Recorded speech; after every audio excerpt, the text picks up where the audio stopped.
Welcome to the righteous sphere. We separate the gray areas over here. We don't do the lying like those other places. No. We don't do no fucking lying over here. You're gonna get the truth.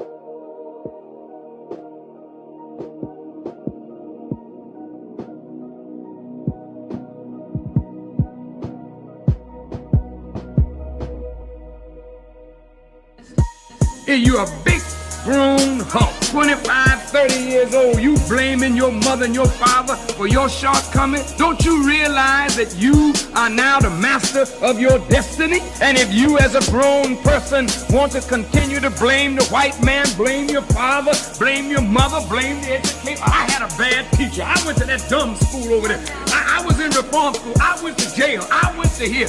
Every place you've been is school. And if you learn what you're supposed to learn, you come out of wherever you've been with a determination to become your own master. Is this white man, damnable world that cracker built, that no good peckerwood monkey, and you steam yourself all up? And what have you done? The white man is still ruling, and you still talking about him. And you can't see that if you don't get a grip on you, the white man will be in power tomorrow, the day after, and the day after. Now we begging the master for what? We want jobs. We want jobs. Do you have any jobs? You mean with all this education we got, we don't have the ability to create a job? We gotta beg our former slave masters to give us what if we united we could give ourselves? Come on now. Now capitalism demands competition, selfishness, and mean-spiritedness. It demands it. But what do they teach your children in school? Be cooperative. Be cooperative. Take your turn. Don't fight. Don't cheat. Now everybody engaged in capitalism knows that the motto is win if you can, lose if you must, but always cheat.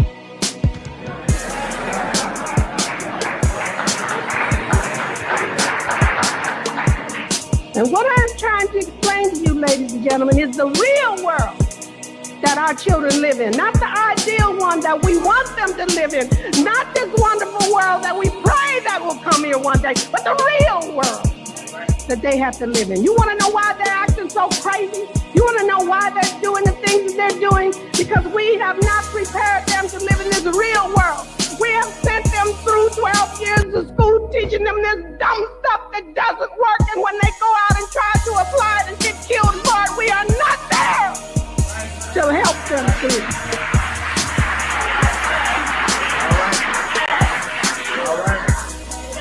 We are not there.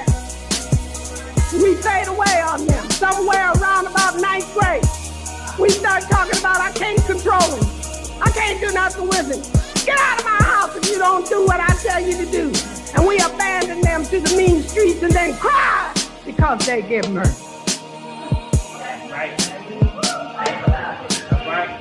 Capitalism is not compatible with equality. It is not compatible with equity. It is not compatible with Christianity, no matter how hard we try. The struggle for survival in the United States is the handling of this never-ending tension between the institutional values of race, gender, and wealth, which give undue and unearned privileges and advantages to some so that others cannot compete on an equal basis for the resources of this country. This is the game. This is the game, ladies and gentlemen. As I often told you, politics is the management of the conflict which occurs when groups war over the resources. All right. Resources include money, land, right? So politics is just the passing around of the resources. If you don't have the resources, as I often told you, you're not in the game. Black people just don't get it. All right. We just don't get it. All right.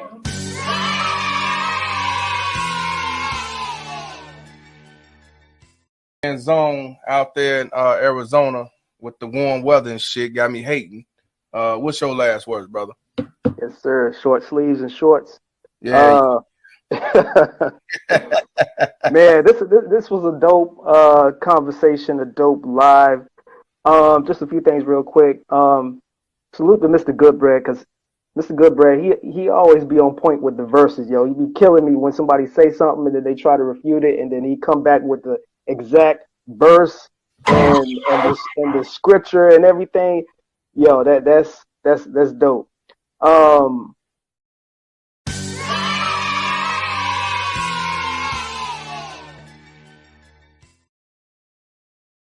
Salute to you and thank you, Zone, because that's what we finna do today. Welcome to class, welcome to class, welcome to class, guys. Yes, welcome to class. We are back and we're gonna get to the basics. We're gonna get to the fabric of the channel, guys. So y'all see the title, How Black Women Make Themselves Incompatible for Good Black Men, guys. All right, now let's first break down what's a good black man.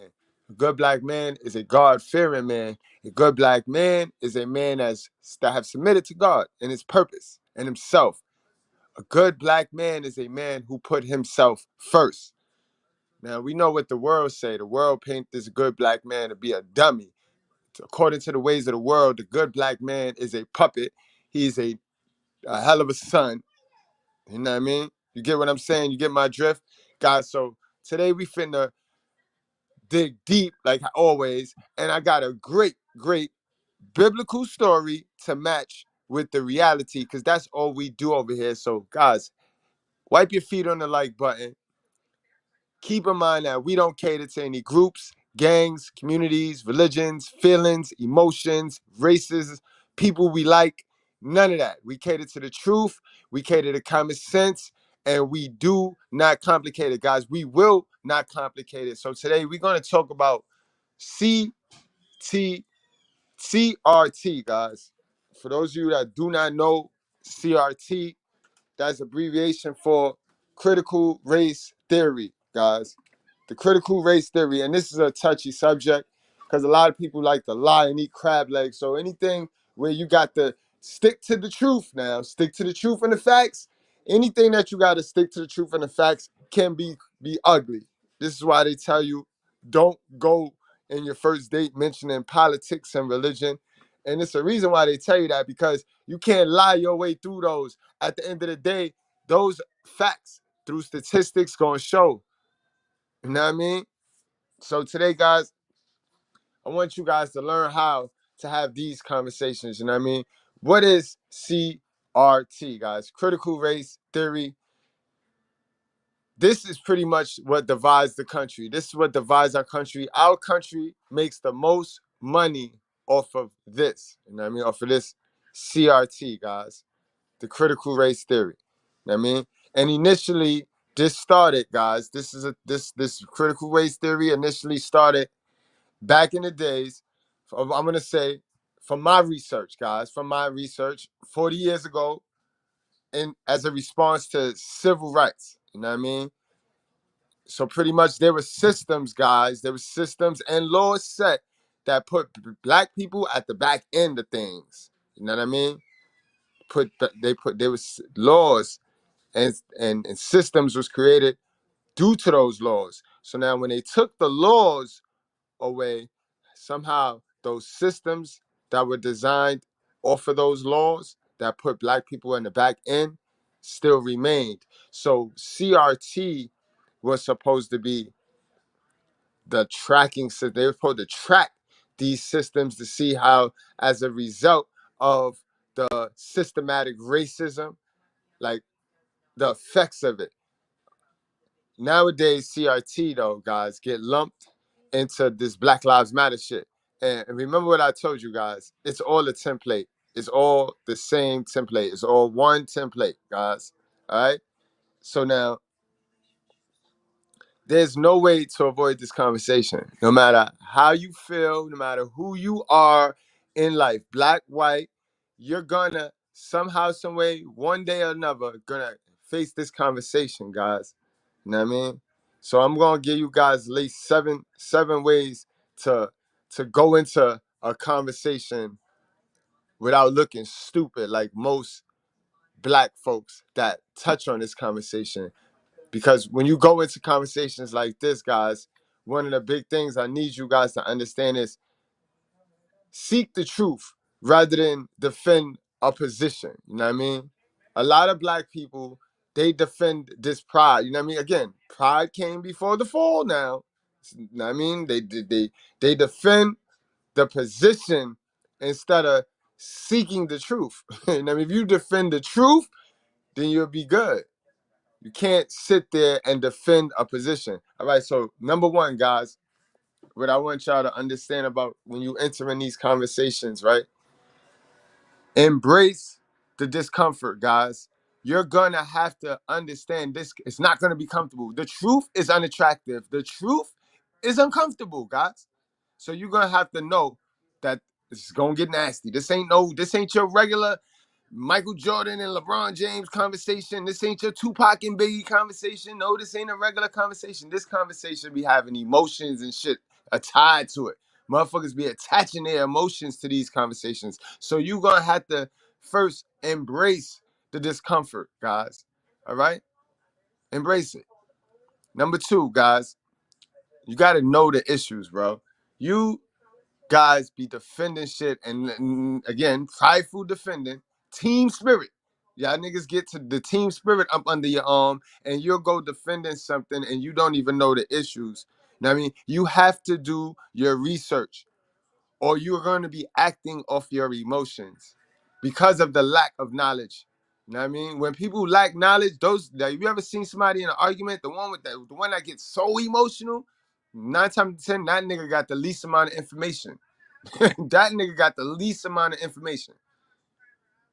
You know what I mean, guys? Like your baby moms, you know, your baby mother, those with the wild, ratchet hell of a baby mothers, you know, the most ignorant people are the ratchetest because they just don't have no information. So they just got to be turned up all the time. You know what I mean?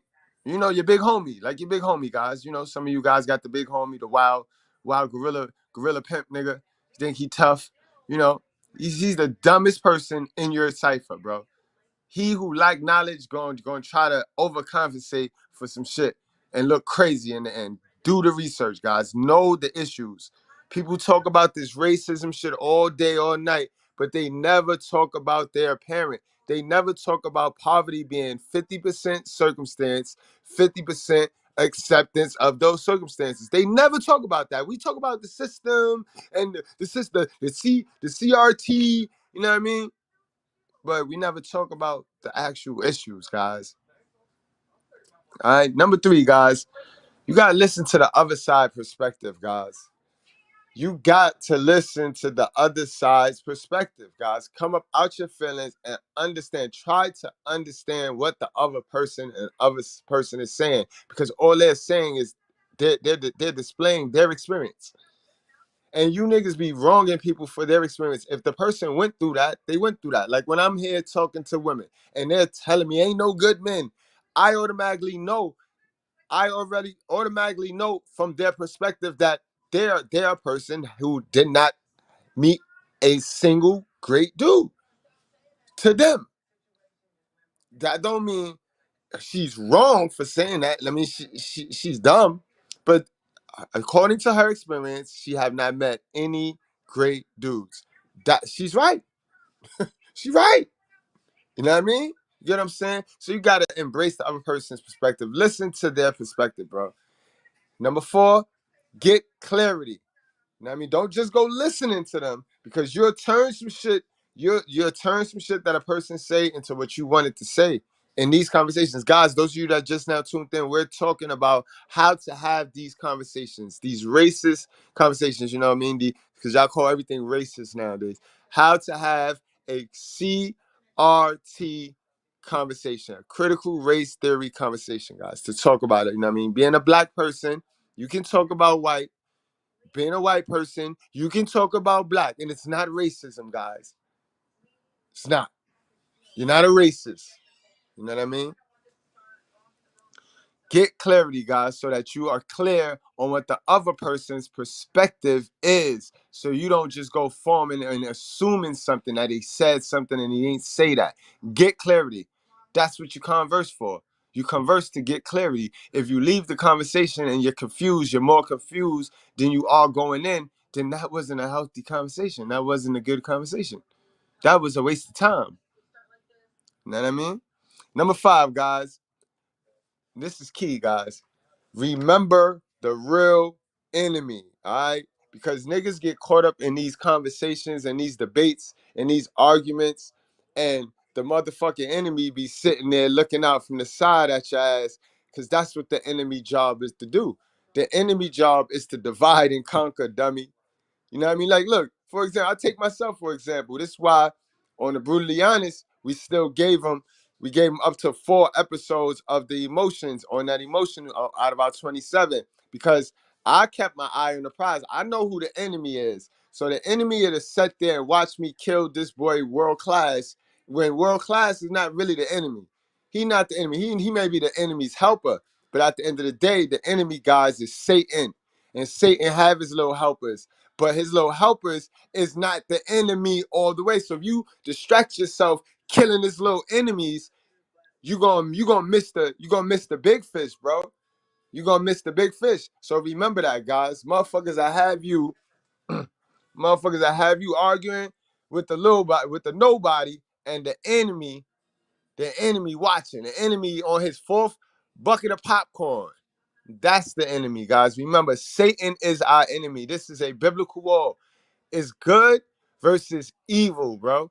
It ain't black versus white. It ain't man versus woman. It ain't black man versus black woman. It ain't white woman versus black woman. It ain't, come on, guys. Don't be a dummy. It's good versus evil. All right? So always remember the real enemy, bro. And with that said, don't be afraid to agree to disagree. You know what I mean? Number 6. Don't be afraid to agree to disagree, because the enemy have a funny way of keep having a nigga have a nigga keep playing with you, playing to keep distracting you, and they want to see how much you want to take the bait. You know what I mean? And you can't, you gotta think ahead. You gotta be 10 steps ahead, thinking backwards on these niggas. All right, guys. And last but not least, one of the mega things, I touched on this already. You got to be seeking the truth when you having these conversations, people. You got to be seeking the truth, not defending a position. You know what I mean? Do not walk in pride, bro. Walk in your truth. And this is the shit that I be saying. Though, the black community is a real pride. It's like I said, they almost turned it into the pride community, black pride community, yo. I don't like them. The black pride community, they turned it into the LBGT. Everything fake. Everything fake, everything is emotional, everything is racism, everything is hate, and those type of black folks, I can't get jiggy with. I can't get jiggy with those folks. But guys, we are here to talk about the enemy, because the enemy, the enemy distracted. The enemy was rather entertained by us killing the royal class, but guys, we already know this shit gonna boil down to our sisters. The black woman is the enemy, yo. Yes, I said it. Not all, but these modern black women are our enemy. Guys, today we're gonna take a look at one of the stories in the Bible that'll remind you who our enemy is. And she our enemy because she always worried about somebody else. She always worried about what we doing, and she not worried about herself. You know what I mean? I don't know how many of you guys know about the story of Miriam, Aaron, and Moses in the Bible.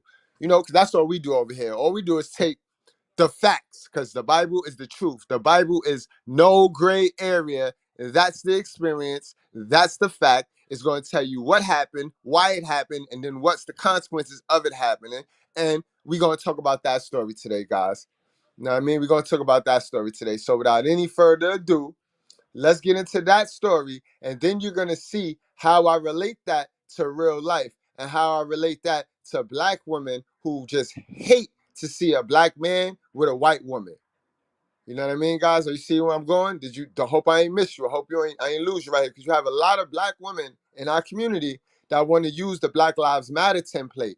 They want to use the template that say, no, white woman, leave our black men alone. Let me kill my black man. You know how the Black Lives Matter, it goes, no officer, no white officer, don't kill our black men. Leave them in the hood so we can kill our black men. You know what I mean? Same template, guys. Same fucking template, guys. So this is why I tell you guys to go MGTOW. And don't be used by anybody. Don't let anybody use you. And as long as you go on MGTOW, putting God first, can't none of these fuckers use you. Because again, going back to critical race theory, right? Going back to the critical race theory, and I do my research, God is God is weird, bro. I'm gonna say it like it is. Our God is weird, and we can't control what He wants for us to do. Now, when you say, Mr. Goodbread, you know that Bible. Do in the Bible do it say black men should not date white or marry white women? And listen, guys. Listen, you know what? You know how I do. The truth or proof. Let me go to some of my research. Let me pull up my research so we can research this thing together. Because this is a very tricky conversation. Now, in my opinion, I feel this is my opinion, guys. I am not racist, stupid. I just feel God made black folks to be with black folks, and He made white folks to marry white folks. We can chill with each other. We can coexist. But as far as this marriage shit and this you know what I mean, this building shit, meek and heaven in the earth, it got to me, in my opinion, and through my research, He made black people, black men to link with black women, and He made white women to link with white men. Period, guys. And let me show you why I say that. You know what I mean? I gotta go to this verse right here. Acts 16:1. Paul came also to Deborah and to Lystra. A disciple was there, named Timothy, the son of a Jewish woman who was a believer, but his father was Greek. All right. So now that lets you know that it was done. It was done in the Bible. It was uneven yokes in the Bible, guys. That lets you know right there. Now, this one right here gets a little bit more clear, guys. Daniel 2:4-3. As you saw the iron mixed with soft clay, remember, guys, they have hard clay and soft clay. You be the bearer, whichever one. You want the black to be the hard clay, you want the black to be the soft, whichever one you want. But we have hard clay and we have soft clay, all right? So they will mix, all right? They will mix. You know what I mean? One another in marriage. But now, but you see that? But don't be putting shit in his mouth, and don't be making the context what you want it to be. You gotta read this thing, guys. But they will not hold together, just as iron does not mix with clay. All right, guys. You know what I mean? Now you, like I said, listen to the other perspective. You know what I mean? Listen to the other perspective, guys. Now, this next one right here, I want to break this thing down from the biblical truth aspect, guys. This is not my opinion, guys. Miriam and Aaron spoke against Moses. So now, I'm going to say Miriam and Aaron were a black couple. You had Miriam, a black woman, Aaron, a black man. Simp, nigga, but a black man. 80%, 80% black man. Definitely wasn't a Sigma, but in any event, Miriam and Aaron spoke against Moses. So you got two black people speaking against another black man, right? Because we can agree Moses was black, right? How do y'all want to put this? How do y'all want to do this? My black people, where it matters, where you guys got to put a color to a motherfucker in the Bible. Those of you that got to put a color to these characters in the Bible, can we all agree that Moses was a black guy, right? All right, so you see, Miriam and Aaron, two black people, black couple, relationship cat, spoke against Moses because of now this is funny to me. If you remove the Cushite, that shit says white woman, man. Let me stop playing with me, God. God, stop playing with me. Stop playing with me. Stop playing with me, bro. All right. Miriam and Aaron spoke against Moses because of a white woman whom he had married. For he had married a white woman, and they said, has the Lord indeed spoken only through Moses? You see the hate? You see the hate? And they wasn't they. They was Miriam. You see, Miriam spoke up. The woman, the black woman, was opposing Moses, who we all know Moses was a prophet from God. Like, yeah, God spoke through Moses. What happened? Who is you to question anything God is doing with Moses? But again, we know our modern black women, they get beside themselves. They start telling us black men who we can date and what we can do, and they really think we their property, guys. I hope I'm not losing you guys. Hope I'm not losing you. Not all our sisters is stupid, but for the most part, the majority are. The majority will do what Miriam just did, right? Can we all agree that the majority of our black sisters will just do some bullshit that Miriam just screamed out of her mouth, right? Think about it, guys. Let's read that again and put a 1 in the chat if you can agree that the majority of our black sisters would have did some Miriam shit. I'm gonna read it again now. Miriam and Aaron, mind it, she got a man. She already got a whole man. Miriam and Aaron spoke against Moses because of the Shuhite woman whom he had married. For he had married a Shuhite woman, and they said, has the Lord indeed spoken only through Moses? Has he not spoken through us also? And the Lord heard it. Now, the man, Moses, was very meek. Remember, the meek will inherit the earth. Moses was meek because he was wise. He followed God's plan. He put God first. He never questioned God. He did the work for God. Meek, that's meek. Not this poor shit y'all think, oh, because I'm poor and I struggled all my life, so I get to inherit the land. No, you're just a dummy. Because ain't nobody asked you to struggle all your life. You chose that comfort because you're lazy. Mic drop. You know what I mean? Very meek. More than all people who were on the face of the earth. And suddenly the Lord said to Moses and Aaron and Miriam, come out, you three, to the tent of meeting. And the three of them came out. And the Lord came down in a pillar of a cloud and stood at the entrance of the tent and called Aaron. And what was that? Where we at? Let me move that banner real quick. And called Aaron and Miriam, and they both came forward, and he punished them. He punished Miriam, guys. God punished Miriam, guys. So let's get on into the story today. Let's go on and get into some content.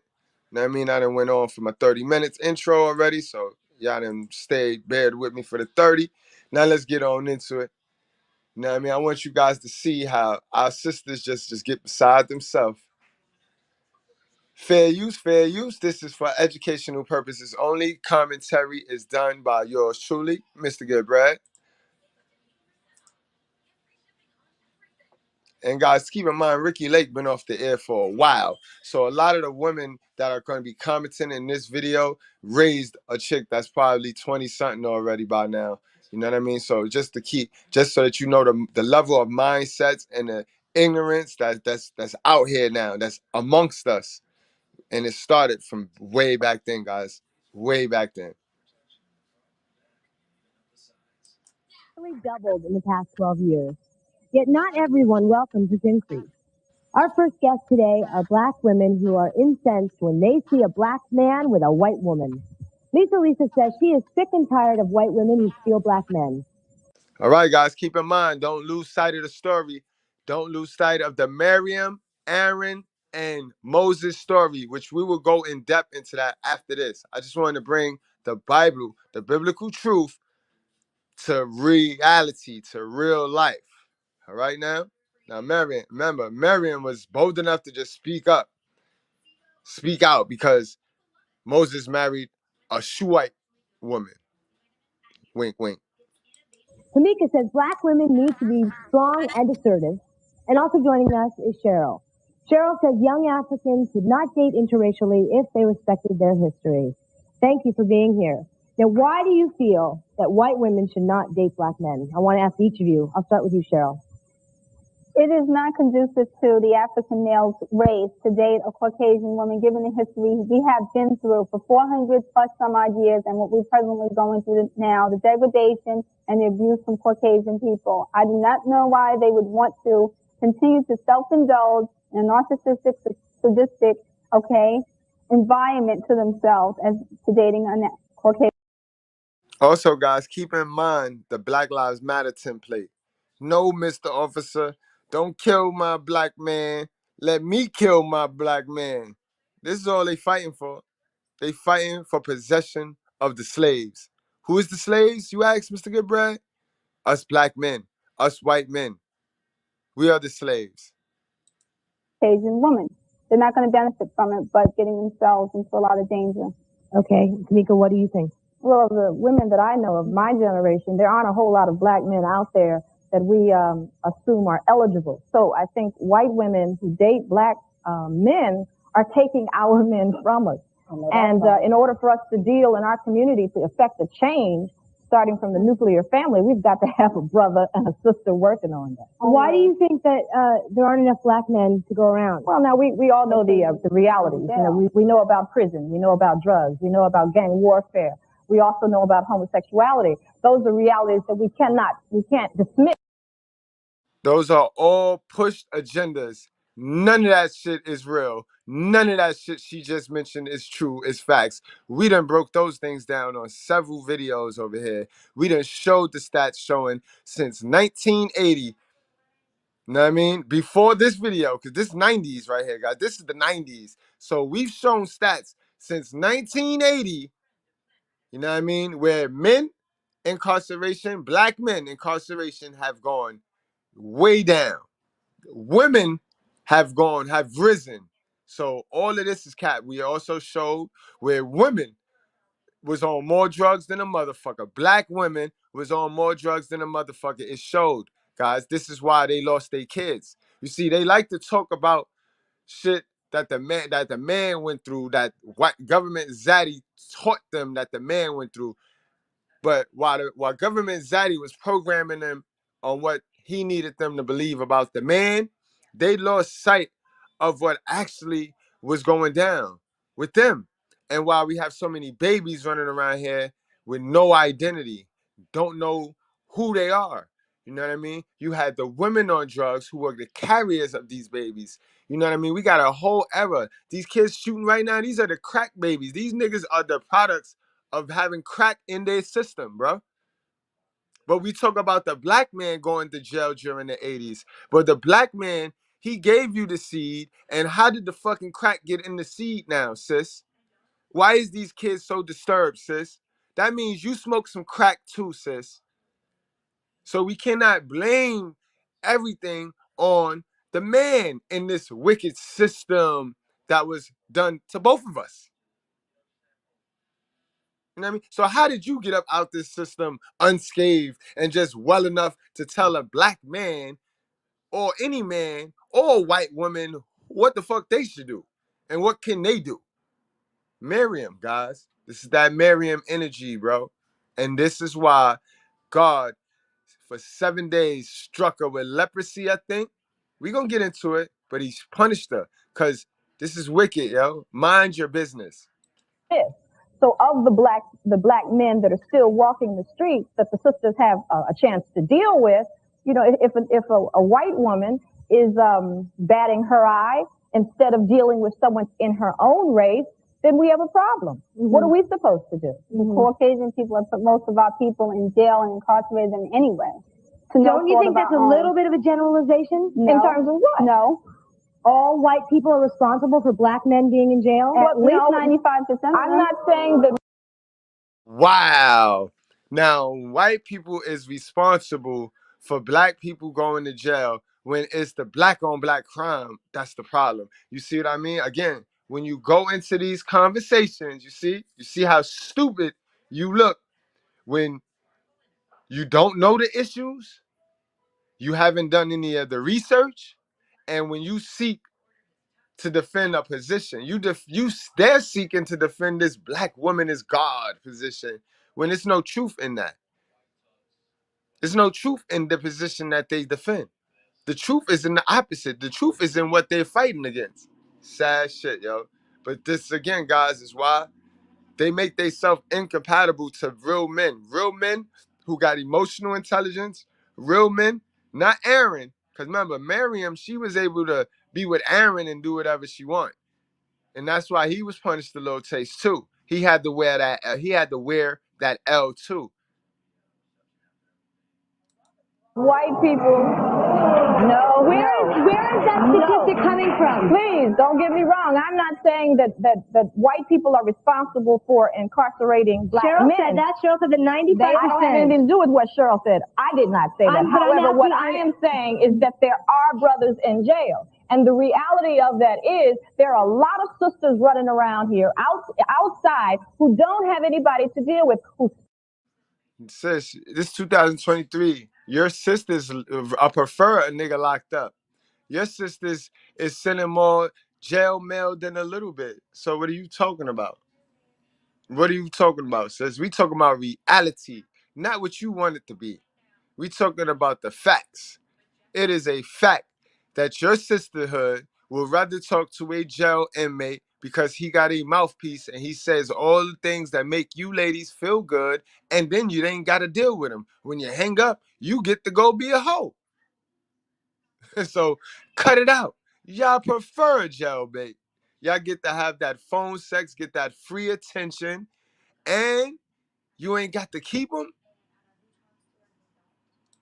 Spend their nights sitting home crying, doing that girl talk thing because there is no man in their lives. We need to do something about that so that we can affect a change in our community. And the only way we can do that is if a brother and a sister make the commitment to deal like our grandparents. They took them away from the beginning of time. Okay, what do you want to say to that? Yeah, I respect both of your opinions because it's an opinion. But I personally feel that was the past. This is the present. There's no need for history to repeat itself. Exactly. If you stay engulfed in stupidity, you will become it. If you stay engulfed in the past, you will become it. The longer you stay stupid, the harder it is gonna be to become wise. We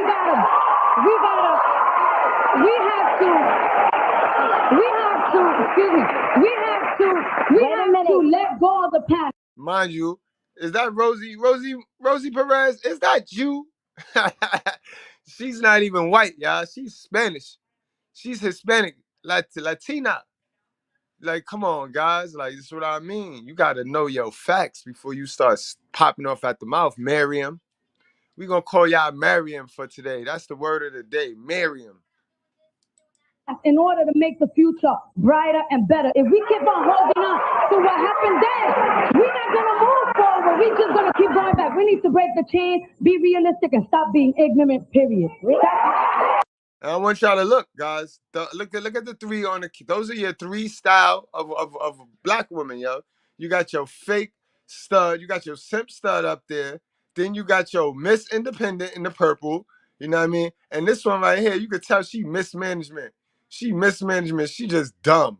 But this one right here in the middle, that's the way with word one. That's the way with word. That's the slickster. It's always the ugly black one that ain't get no attention, that want to lead the pack, to lead the pack of feminist women. The ugly one that ain't get no attention, you know what I mean, chose career over family. And then when she double back and see she can't get that family, now she hate men and she want to stir up the troops. She want to stir up the troops.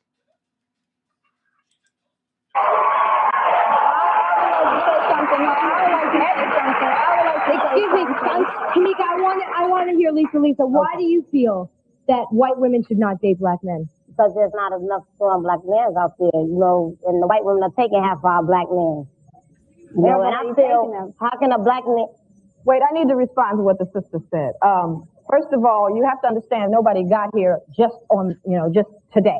You know, everybody who is here alive today arrived here because of a history. And we can never forget our history. That's right. It's still going on today. Then you leave yourself wide open for it to be repeated. Oppression. It's not about you forgetting your history. It's you detaching your emotions to old shit that do not help you today, sis. It ain't about forgetting history. Are you dumb? Are you stupid, yo? And this is why y'all fail and suck at relationships, black women, with real black men. Because we know how to hit a bump in the road, fix it, and go forward and not ever look back. But you black women like to keep looking back. Y'all like to live vicariously through old shit. You're bored. You're lazy. And you misinformed. You miseducated. Y'all don't care how nice you look or how many books you read and all of that. You're miseducated, sis. Because you never had a leader. You never had that male leadership. You never had a head. You always been the body. Is something that it deals in our relationships, it deals in our survival techniques, it deals in our economics. We have to remember our history in order to go forward. And we're not going back. And we're not going back. Okay. Salute to Miss Brad. Salute to Miss Brad. I see Miss Brad tuned in today. She said, if you ain't beefing, I'll tune in. Yeah, we ain't beefing yet. That's later on. You know, it's the burial today. We still got to bury him. No, I Hearing all that, I'd like to introduce three women who are currently dating black men. They say it's nobody's business who they date. Why don't you come on out, ladies?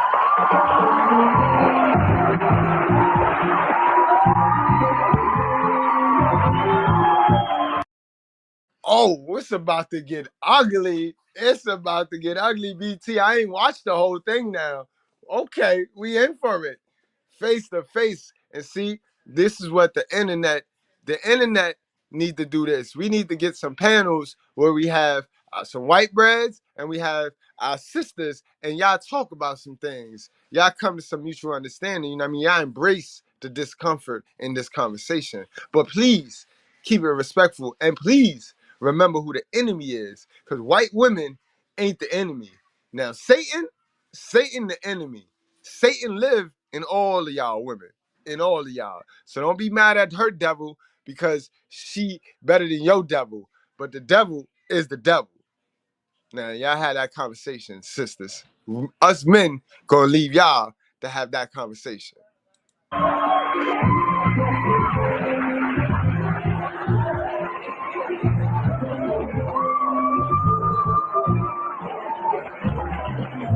Okay, thank you for being here. I just want to say, let's have respect for everybody's opinion on the stage. Yes. Let's be ladies and treat each other with respect. I want to introduce. All right, guys. So this is why I gave you my spill. This is why I told you I'm unorthodox, but y'all saw why I led y'all in when I gave y'all my 7 ways to have this conversation, because you can't avoid it. This conversation gonna come up sometime in your life. Sooner the better. You know what I mean? But be prepared for it. You know what I mean? Because if you lose, or if you go in acting like you're losing, or you can lose or win something, then you're gonna always hold some sort of resentment only because you went in the conversation not knowing, got your ass handed to you. Now your pride fucking with you. So now you got to go back to this, I'm a black man and this and that, and being ignorant. Introduce Ari. Ari says that love has no barriers. Pamela next to her says her boyfriend makes his own choices about who he wants to be with. And finally, Rachel says that her interracial relationship is a healthy one, and that is all that matters. Thank you for being here. What do you think about what these ladies have said? First of all, I'd like to clarify that I'm not white, I'm Latina, I come from a Puerto Rican descent. Let's go, man. Let's go. So then why the hell did you fill out what the fuck? I don't get it. But anyway, go on now. You can represent the white breads, I guess. Now we got the Dean in the house. What's going on, Dean? We back on our regular scheduled program. What's going on, brother? Not much, man. You know what time it is, dog. We got to keep it going. Enough of the distractions. We gonna get right back on track, guys. You already know, bro. You already know. Let's get it.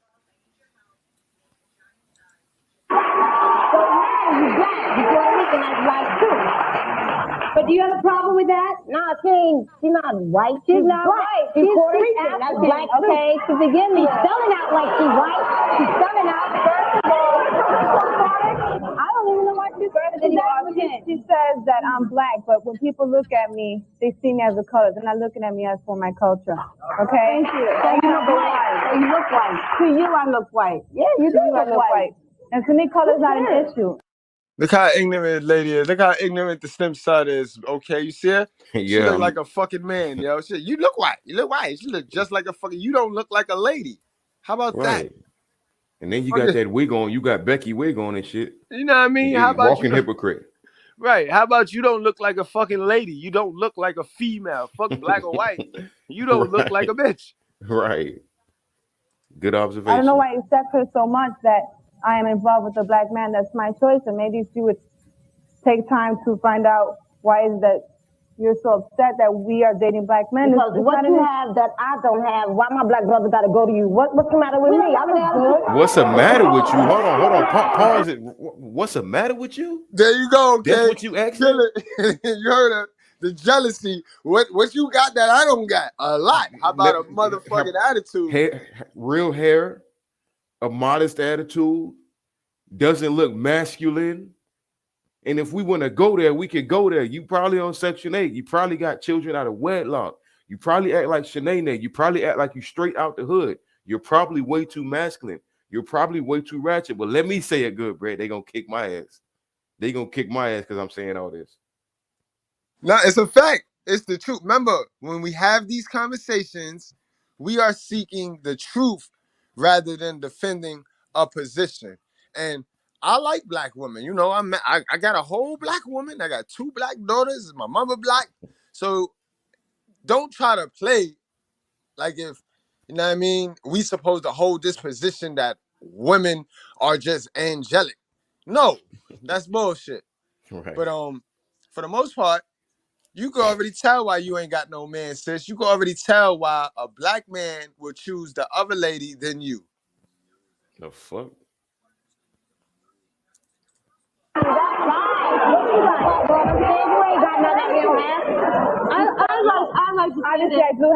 Yes, what would you like to say? I like to You talk your shit, Latina. You better talk your shit.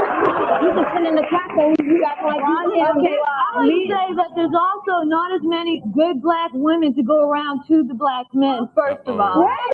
God, damn, this is gonna get good. Man, make sure y'all hit that fucking like button, yo. BT, man. Man, I owe you a cash app for this one, BT. God damn. Oh my God. And this is how they feel, guys. This is how both sides feel. And you know what I mean? So when that guy, what was his name again? When he told all the white people to just stay away from black people because it's a poll going around and the majority of black people just don't like white people, nigga wasn't lying. And he was not racist for making that comment. Now, I don't know what else he said in his past that might make him or place him in a racist category, but that comment was not racism. And then I asked you niggas, how many of y'all want to live in an all-black community. Take out all other ethnicities and all other races in your community and just put all black. And none of you niggas wanted to live in an all-black community. So come not on, me. man. Not me. Not I, said the wolf. Look at her face. Look at her. The whole time Ricky Lake, she's stuck. Because the black folks accepted Ricky Lake because she's a celebrity. But, bruh, this is the selective outrage shit. Because they don't have this smoke for black sisters who marry white men. Right? They don't have this smoke for their sisters who marry white men. Unless you Candace Owens. They got smoke for her for days. They just don't like her. These women here, these women are not only insecure about me, they're insecure about other black women. Got her. They sit at home worried about he said, her husband come home from work, her boyfriend, he come. That's a Miriam moment right there. She just called her out on being a Miriam. Keep in mind, guys, don't miss the message for today. In the door and she fussed them. We're not sitting home on the show worried about. They worry about just as much about other black women as they do about me. And see, my man, he fell in love with someone he loved, not because I'm white, not because there wasn't anybody go around to be that was black. Mm-hmm. He fell in love with me because I take care of him. I'm responsible. I'm reliable. Excuse me. And see, I'm gonna tell you something else too. There's more life in Baby Got Back. I'm gonna tell you that. I'm not Jane Fonda, let me tell you. Pamela, I want to ask you something. Mm-hmm. Did you go out looking for a black man? No, I didn't. I went out looking for a good man. Looking for one. I went looking for a good man. No, I must address this. Excuse me, ladies. You had your chance before they were out here to see. That's messed up how Ricky Lake gotta sit there and pop and scold the black women who they won't let the white women get a chance to rebuttal their statements. They can say their statements clear as day. They can spew their little racism as clear as day. As soon as the white women go to respond, they automatically cutting them off and shit. You know what I mean? And it's sad. That's what I said. Yo, guys, we not calling them Keisha no more. Yo, they not Keishas no more. These bitches is Miriam. The modern black woman, from now on, is called Miriam. And I got the truth with proof. Stick around. Stick around. They call Karen, they call Becky. So black women, modern black women, is the new Miriam. They are called Miriam. Look it up. Thank you. Let them speak. Yes. Were you looking for a black man? No, I wasn't looking for a black man. I was looking for a partner, a mutual person that could provide for my needs and I could provide for his in an equal manner. Happens to be black, right? And he just happens to be that color, okay? But see, you take animals got their own species, right? You can't make a cow with a horse, but you can take another human being, whether they black or white, and they can mix together and have a healthy, happy child. Hold the truth. If God didn't intend for that to be, I wouldn't be sitting here now with a man who makes me happier than anybody in the world. Lisa, what do you want to say? Yes, you're talking about having a child with a black man. What race would your child be in, black or white? You wouldn't even know. You wouldn't even know. What's your problem? Why are you so mad at her for, man? Like she wanna tear this bitch neck apart. All cause she can't get a black man that is. No black man like her. She probably a hell of a mom. Look at her mouth. Don't nobody want to deal with that. And you mad because she found a compatible black man. And most likely, Goodbread, it's a black man she probably called Dusty or don't even want to date. Good fucking point, OKL. Good point. Black or white? Child of God, honey. I'm talking about what race would he fall in? What race would he fall in? He fall in the human race. We're gonna live that. She killed her again. She killed her again. She would say, what race is he? The human race. Got her. Dummy. Got her. And I told y'all about that Carlton effect, man. I'm gonna actually do a video on that, the Carlton effect, where black women don't deal with men. that you know act a certain way, black men that is, but a white woman would gladly take that man, and the black woman gets mad because the white woman took that man, even though she don't want the man. God damn. Miriam. Sound like Miriam. Sound like Miriam to me. Hating on Moses. For no Sound like fucking reason. Miriam hating on Moses. Y'all stick around, man. Hit that fucking like button, y'all. No, hold up. Where he be? Wait, excuse me. Excuse me. Excuse me. I'm not out to disrespect to black women because I think that I am for the human race. But first of all, I should express that I find that black women are very intimidating, aggressive. This is a perfect example of what I feel for black women. Okay, I'm here to address that. I think if you love someone and you choose to be with that person, that is your choice. I don't think that you should be getting so upset at me or any of us here because you choose to be. You are upset because you're in everybody's face using your fingers and all that stuff, but that's not the way you do it. Okay, Rachel, you barely got a chance to speak. I wanted to ask you, how do black women treat you when you're out with your black boyfriend? Out of ignorance, like this woman over here. You know, just screaming and coming from. Now I find that very, very, very suspicious. Okay, she asked her how does black women normally react to her, and we got so many sisters that'll be like, not all, but this lady just said majority of them act ignorant, yo. So you see how they want to lie, and then they want to push they lie, and then they get mad at men who are smart enough and emotional intelligent enough to know that shit is full of shit. Like, nah, miss me with that bullshit, sis. And I want to point this out. The white girl say, I wasn't looking for a black man. I was just looking for a partner, and he happened to be that guy. Black women need to understand this. We're not divesting how y'all do it. We don't just be like, oh, I'm just going to go find a white bitch. We want peace. As a man, we want peace from the opposite gender. We want peace from y'all. And if we only get that from Becky or Maylene, then so be it. You can't get mad at us because y'all ain't giving us the peace we looking for, and y'all don't give a shit. But Becky do. If the shoe fits, let them wear it. I'm not disrespecting. And coming out, you know, and just trying to ignore me and trying to pick up on Antoine like I don't even exist. Like, well, if they came in real strong, they could sweep him away. But that's not true. You know, he wants a real woman. How can you call me ignorant then? So are you saying you're a real woman and these women are not? No, I'm not saying that. I'm saying I'm a real woman because I know how to treat a person and I don't come out at them like with differentiation of our color. I look at him like a man who is strong, and I'm a strong woman. I'm well educated, and I treat him the way he needs to be treated. That's because the people are too busy killing us. That's why we may sound ignorant. But who said? Now, ma'am gonna act like we ain't just sat here for about the past 15 minutes and listen to her sound ignorant out her own mouth. Right. Ain't nobody make you sound ignorant, bitch.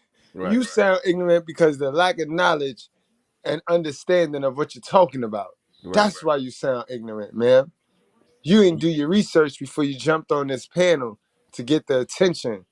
And Goodbread, they think it make him sound better by getting on the panel doing this loud shenanigans, screaming and yelling, when in fact, it makes the white girl look better because she gets to go back home to that black guy.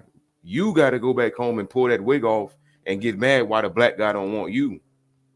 And keep watching this episode over and over and over like if you did something. This be the highlight of your fucking life. Dummy. And stupid shit, yo. Then, you know, I'm not that my man will have you anyways.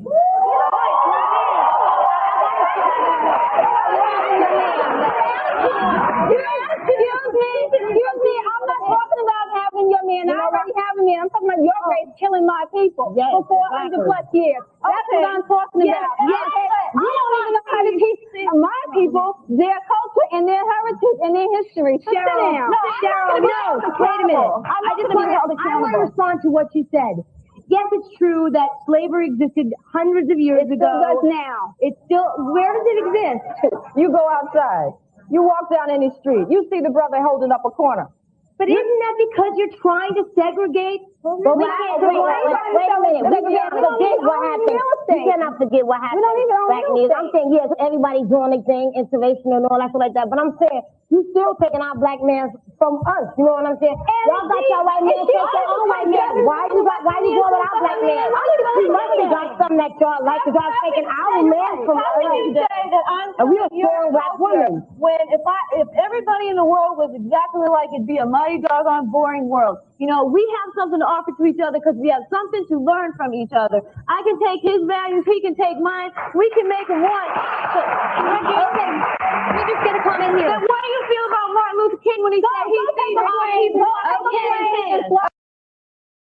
Sis, how dare you mention Martin Luther King when the first assassination attempt on Martin Luther King's life was from a black woman, sis? An overly emotional black woman, bro.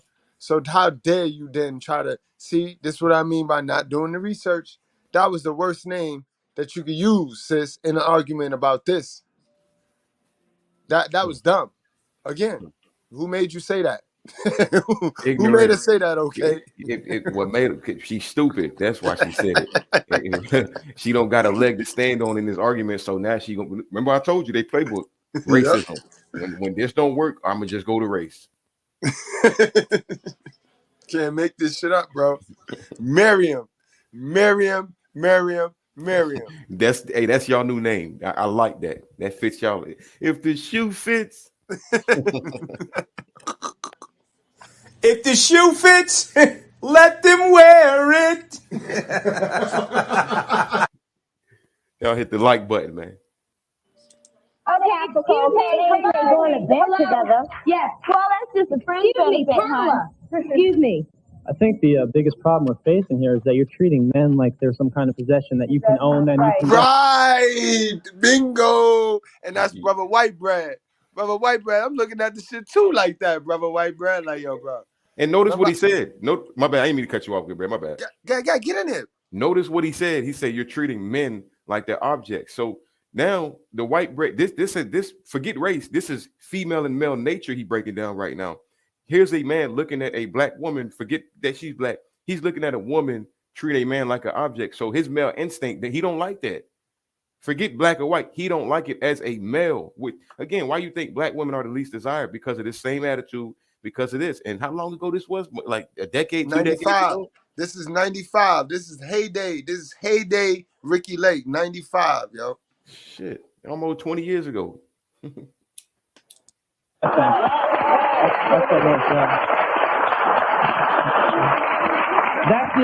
the exact mentality that went through the white slave owners' minds. Blacks were property. You're just propagating the idea that people are property. That's from the white man. That's from the white man. That wasn't racism, sis. He ain't being a racist, sis. God damn. One more time. God damn. I wish we had that truth soundbite, man. I'm sending that shit to you, bro. Yeah, I need that. Okay, we're going to bed together. Yes, well, that's just a friend benefit, huh? Excuse me. I think the biggest problem we're facing here is that you're treating men like they're some kind of possession that you can own and you can get them. That's what we're saying. That's the exact mentality that went through the white slave owners' minds. Blacks were property. You're just it's true. It's damn true. No, people are not property. You've been dying to talk. Yes. Pamela, I want to know, how can you say that black women are insecure? You must be insecure because you can't find a white man for your own. There she go. Now, remember I told you, when you try to defend a position instead of the truth, this is how you're going to look. You're going to jump out there looking crazy like how Shorty just jumped out there asking that question right there. Yep. Let's get an answer. Dummy. Dying to talk. Yes. Pamela, I want to know, how can you say that black women are insecure? You must be insecure because you can't find a white man for your own. Once again, I think that you, Pamela. Clearly the bitch can't hear. Clearly the bitch told her 3 times now she didn't go looking for this black man. The black man looked for her, or the black man found her. Right. In any event, y'all arguing with the wrong people. Your argument is supposed to be asking us, but y'all don't like to listen to us any old way. So y'all will go asking and looking and seeking counsel from anybody but your motherfucking black man. your brother, dummy.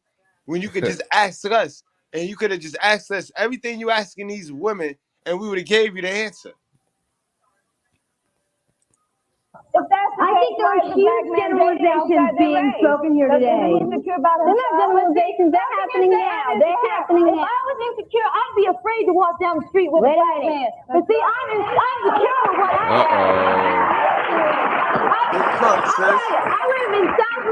I live in South Mississippi. And if there is any other more difficult place to live in an interracial relationship is in that state. And I am not ashamed to walk down the street with my man. I am not insecure because I am confident that we are in love and that we can't have what all of you want. And see, when you get that, it's to be I have a black man. And when you're happy, you'll get off of it too. I have a black man. I don't have a white man. This is becoming a screaming match. First of all, I have several comments, and I'm going to try to get it very quickly. First of all, to this sister right here, you are of color. That's number one. Yes. To these two at the end of the roster here, let me just say that, yes, anybody, Chinese, Hispanic, black, white, whatever, if we all get in the bed, we're going to have a child. That's not what the issue is. The issue is we have to deal with our families in order for us to do something to our communities. And we cannot do that if we keep going outside of our own community. That's what the issue is. It's not that you don't have a love. No, that's not the issue, sis. That's not the issue, sis. Because some of our... Go ahead, okay. No, you got it. You got it, Goodbread. You got it. That's far from the issue. Because honestly, all of the things that we use in the black community come from outside racists, stupid. Every single thing we sit and love and appreciate comes from outside racists, guys.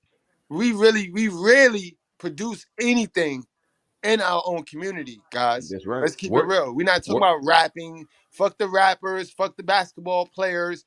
Let's talk about real shit. You know what I mean? Because we are a product of our environment. Our shit is slums because we want the slums.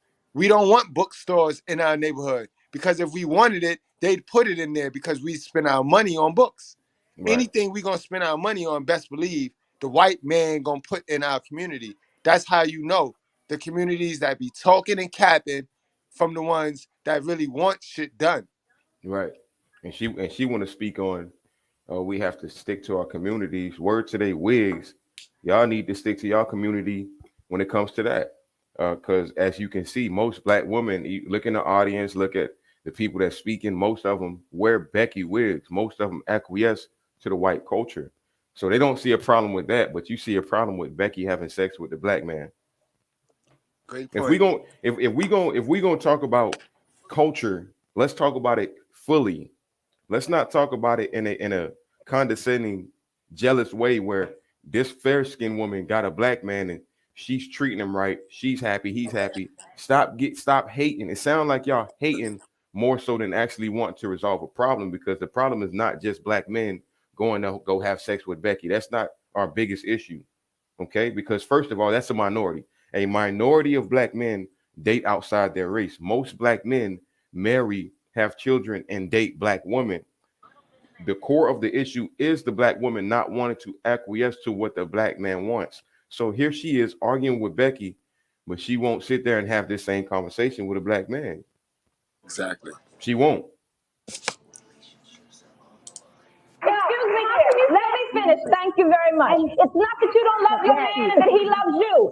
Hopefully he does. Yes, I sincerely hope he does. But my reality as a black mother is I have two daughters who are going to grow up who one day will have to deal in this world. And unless we deal with our communities, unless we get our children together, our brothers off the street, unless... Stop always throwing kids in your argument. What the fuck do your kids got to do with the fact you are a racist, man? You are a black racist, and I hope you don't teach your kid how to be a racist, yo.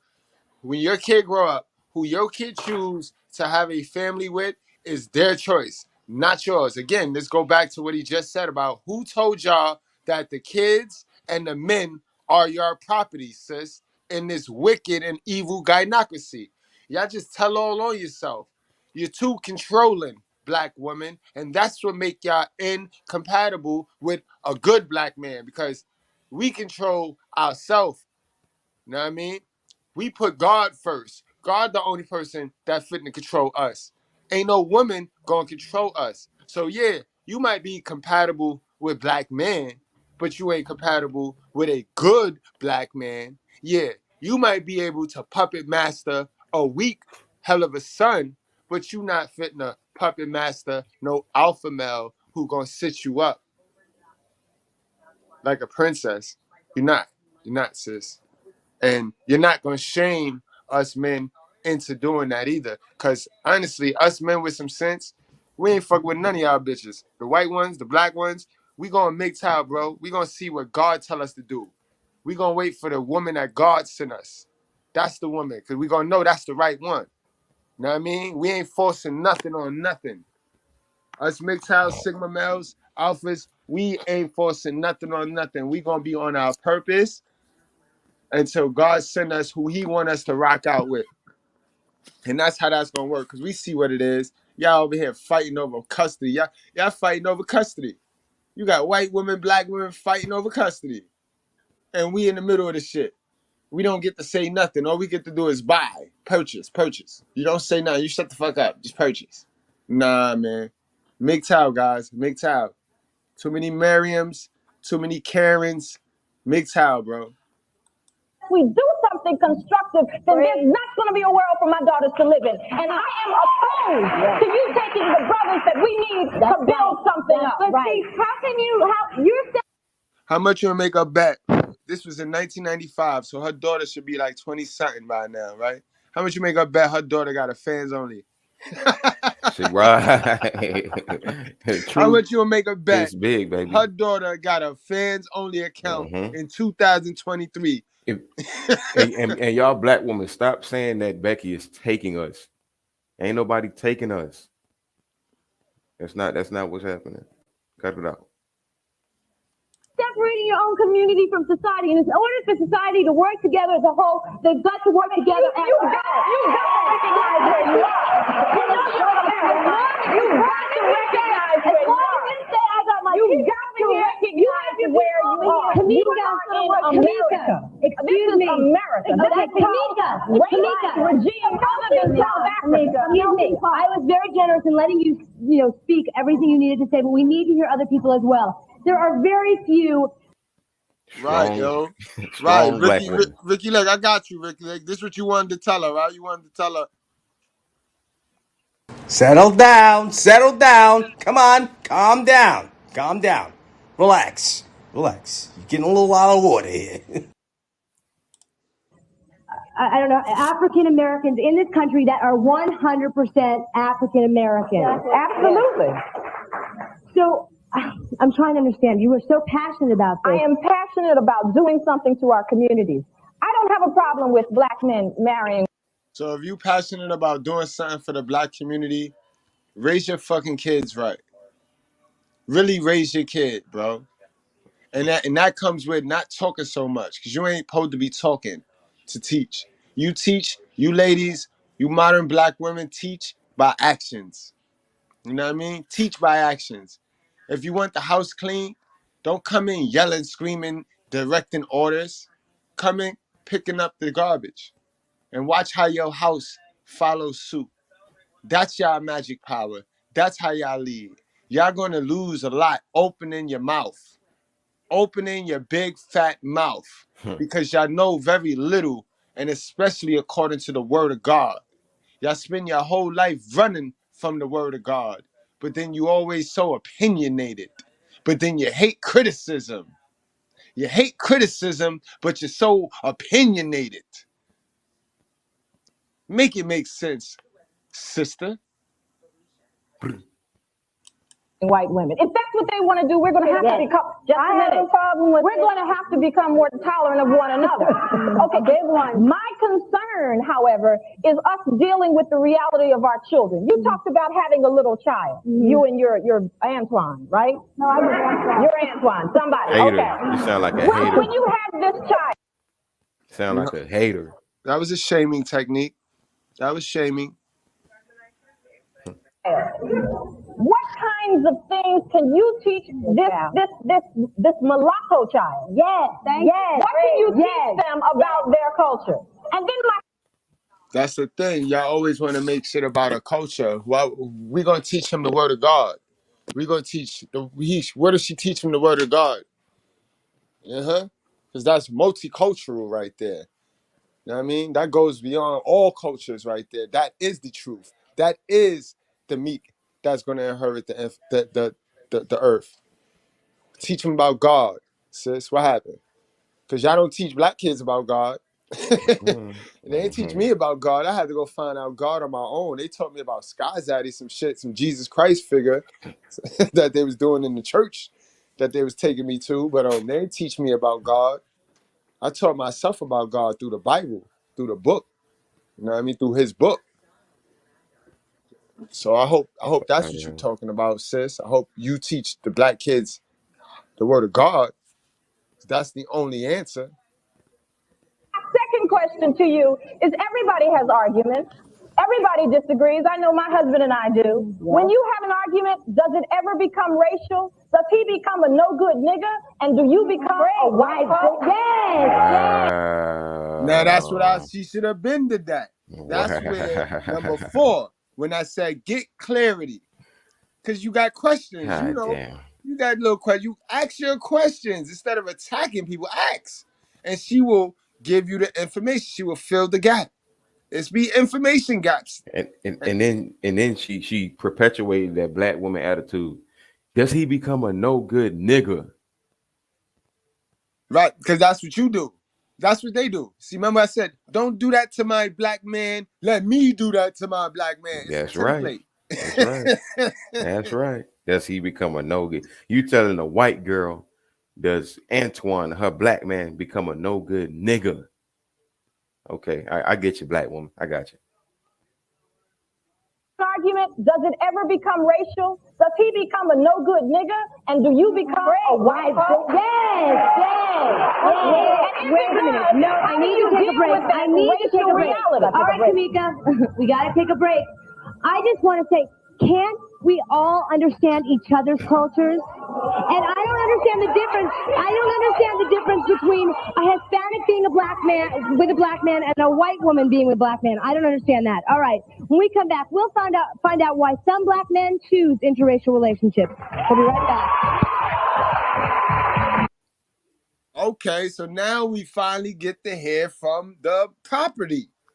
Cause we just spent about 16 minutes hearing from the property owners or the people that feel they own us. Let's see us. Let us speak for once. God damn. Okay.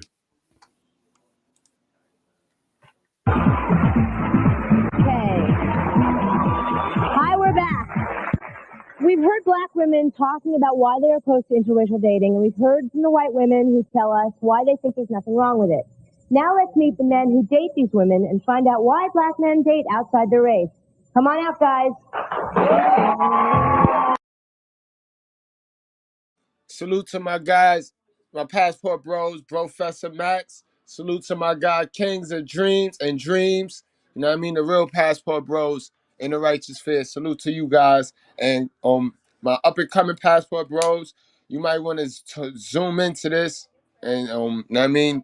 Key into this part right here, because it's gonna be a reason. This is gonna be the reason why a lot of you guys is going overseas and why a lot of you guys don't really mess with sisters like that. You know what I mean? You should heal. Definitely try to get to some healing, guys. Get to some healing. You know what I mean? Heal. See if you still feel the same way after the healing. But don't let nobody shame you for feeling how you feel. And it's okay. You can feel how you feel. Just be trying to get to some help to make sure you don't become how you feel.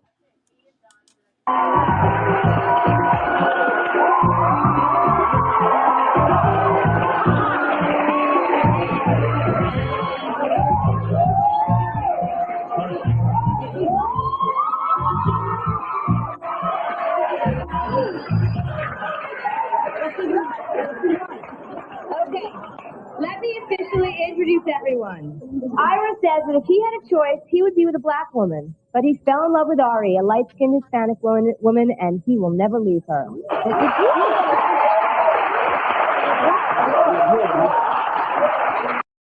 already a win for her. She pulled up. Truth with proof. She pulled up. She pulled up.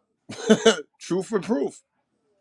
Wilbert says he and Pamela are a living example of what Martin Luther King preached.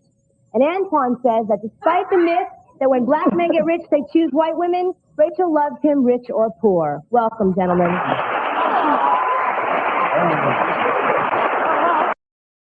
I also want you guys to watch the stereotypes that are really not stereotypes, because they wouldn't even be mentioned if black folks wasn't doing these things. You know what I mean? Peep how the little thug, the little fake West Coast thug, you see how he got the fat white woman. You know what I mean? Then you see you got the wholesome Christian man. He got the decent white woman. You know what I mean? And you know us black men, we got a thing for Latino women, you know what I mean? Shit, our first love was that little Spanish girl in our first grade class and shit, with the long hair and the white socks and white shoes and shit. Ira, why did you fall in love with Ari? Well, Ari and I had a lot of things, that were in common in terms of being athletic, being likes to dance. I mean, she was a woman that just, we just clicked. It wasn't my choice to get involved with somebody outside of my race, because if I could have picked an ideal world, maybe I would have been with a black woman. However, it just wasn't like that. Ari is beautiful. She's everything I wanted in a woman, and it's the best thing for me. I'm so happy with her.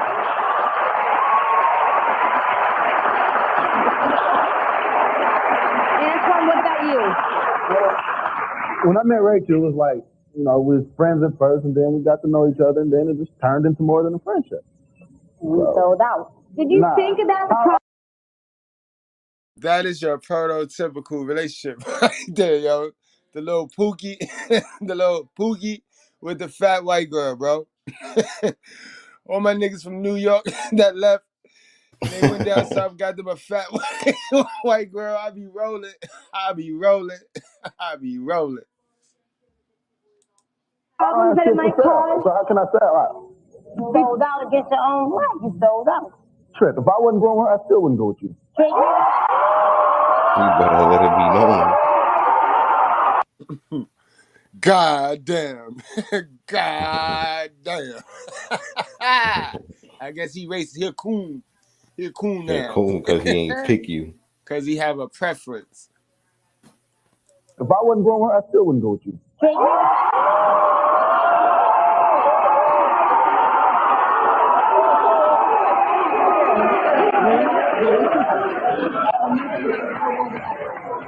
Yes, you want to say? I have a question for, I'm sorry, what's your name now? Kamika. Kamika, I have a question for you. I actually have an answer for you. I just wanted to clarify your question. You said that if Rachel and Antoine were to get in a fight and she were to call him, excuse my language, I don't use this ever, I'm sorry, Mom, if you're on female TV, that she would call him a nigger and he would call her a white girl. 1, 4 Jewish homes. 2, that's my sister. And 3, if we said nigger in our house, we'd be smacked against the wall. Thank you. Yeah, very good. I hope that happens across the board. But normally it does not.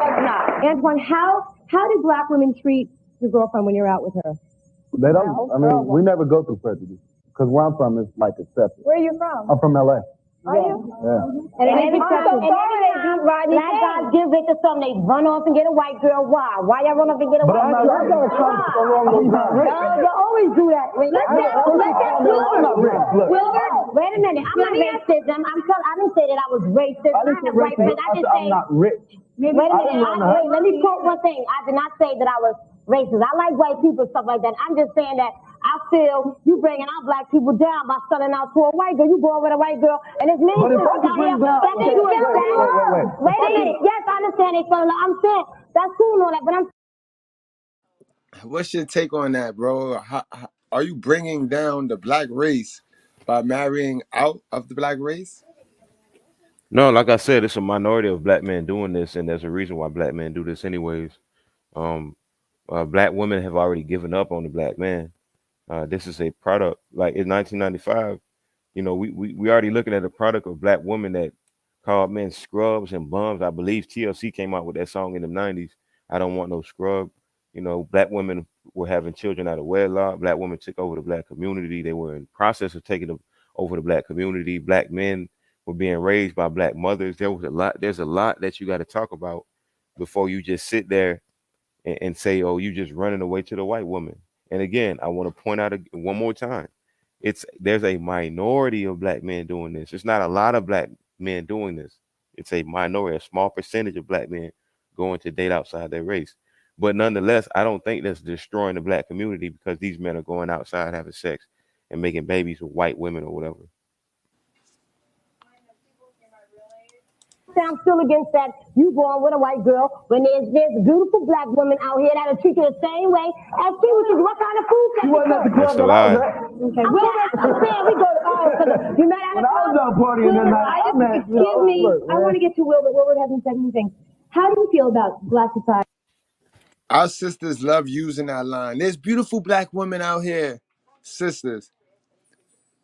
Real rap, sisters, from me to you. Help us find them. Because we know you're one. We know you're going to say you're one. All right. So then help us find the other one. Please. Please. I'm a real brother. Me a real brother. I'm a real man. Help us find the other one. Do you know them? How many of them do you know?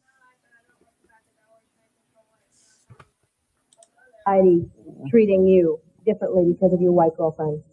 Well, most of them, they treat me wrong sometimes. You know, when we go out, black women look at us and whisper and stuff. Good. I don't pay that no attention. I want to ask you all, would you ever, or have you ever in your past dated a white guy? No, we're not down with the swirl. No. And is it different, a white man dating a black woman? Is that different than a black woman dating a white man? Ways, but it's even worse when an African woman would marry or date a Caucasian man because they raped us for 400 years. Yes. You know? Can I jump in here? Yes. What do you think of your sisters saying these things? The only comment I have, we don't have white blood. We don't have red blood. We don't have black blood.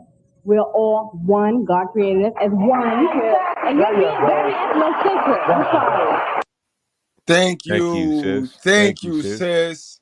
Dummies. Thank you, my sister. I think we need to give our sister, roll it out for our sister right there.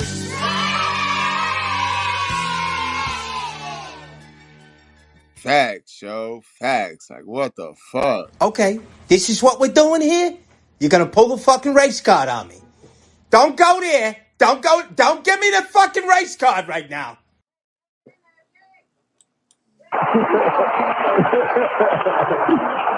Yes. I'd just like to say that I come from an interracial marriage.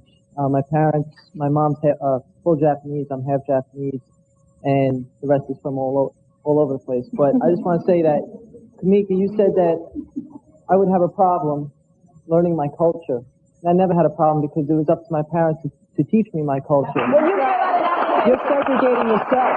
You're segregating yourself less from the American culture because you are all American.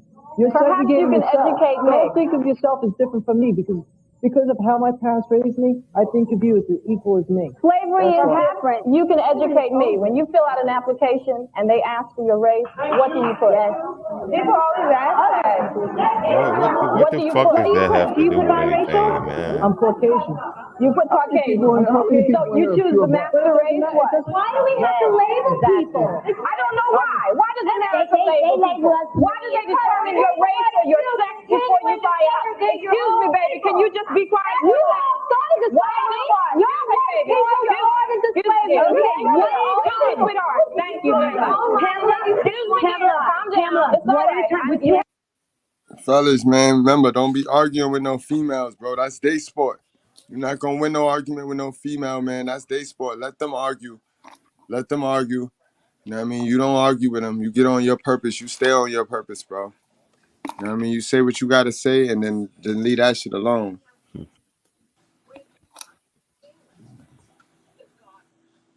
I hear you.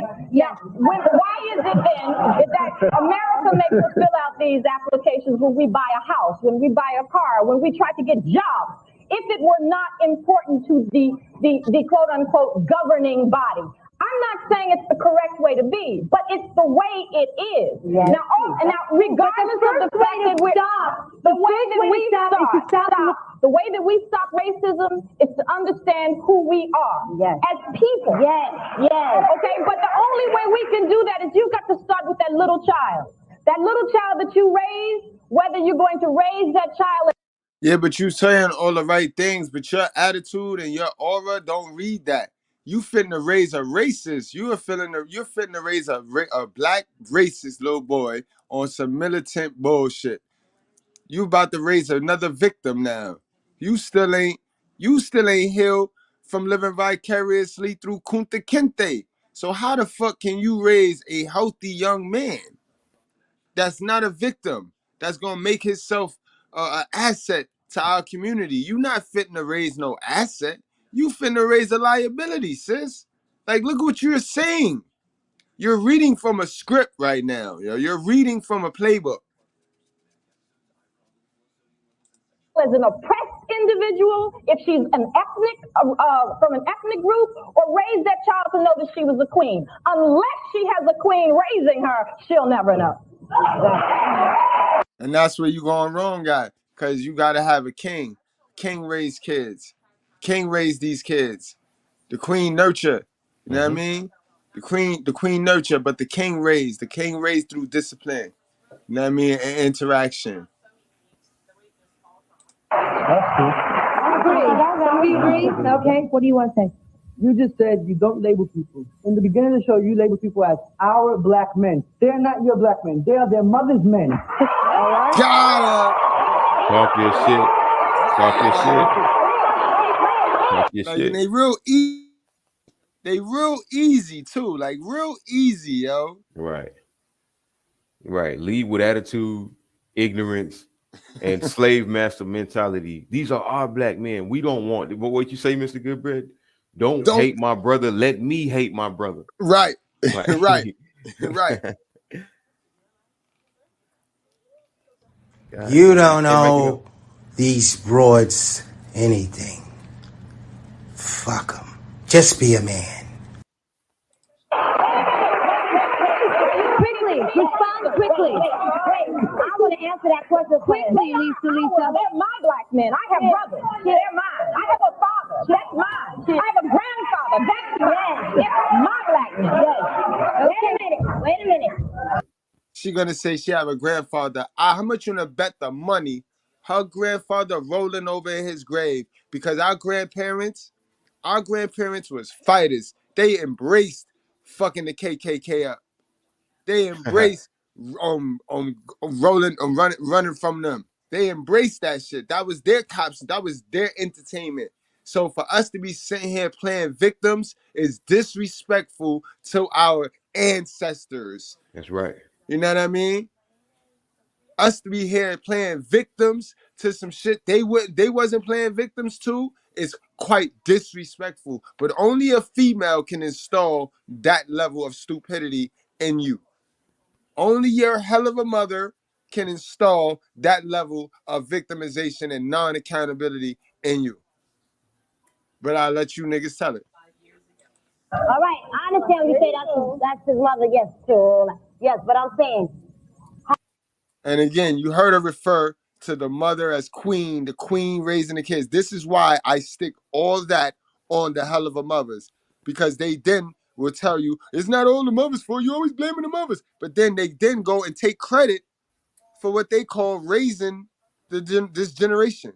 Because I did it all by myself. I ain't have no help. That's what I'm saying, sis. That's why you hell of a. Like, what the fuck? How can you submit yourself to a white woman? If you can submit yourself to a white woman, then your mama wasn't a strong black woman. That's the thing. Your mama black. You hear it, right? You see, he ain't submit himself to, well, I don't know what he doing. I'm going to speak for myself. See, good men don't submit themselves to any woman. We submit ourselves to God. Then you supposed to submit yourself to me.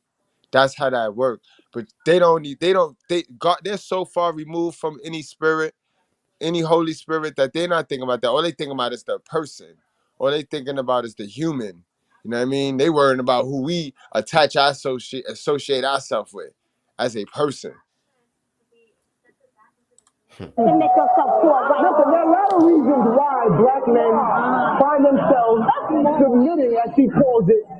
There are a lot of reasons why black men find themselves submitting, as she says it, to white women. Oh, sure. In actuality, what we should look, rather than find so much time arguing and being mad and dividing the race who does so, what you should do is look within yourself and find out what attitudes am I giving off? What attitudes? Certainly black women. I'm not saying all black women. I agree with you. But there's a certain case I want to bring out with my own example, okay? When I was through college, when I did not really have a job and I was preparing for the future, I dealt with a lot of sisters. I had a lot of black girls who were either my friends or girlfriends. And in different ways, you know, they wanted to see certain materialistic things here and now that I didn't have for them. Right. And what happened was they were not patient. Right. Not all, yes, but a certain few. And in my situation, by the time I got out of school and I, you know, got into the next level of professionalism, who was by my side through the whole time is this woman right here. But she's black. Regardless of the title. She was white. She's falling in the white. Excuse me. But the bottom line is that she came here as a white by my side. She said she's black. Wow. It goes to show what you said again.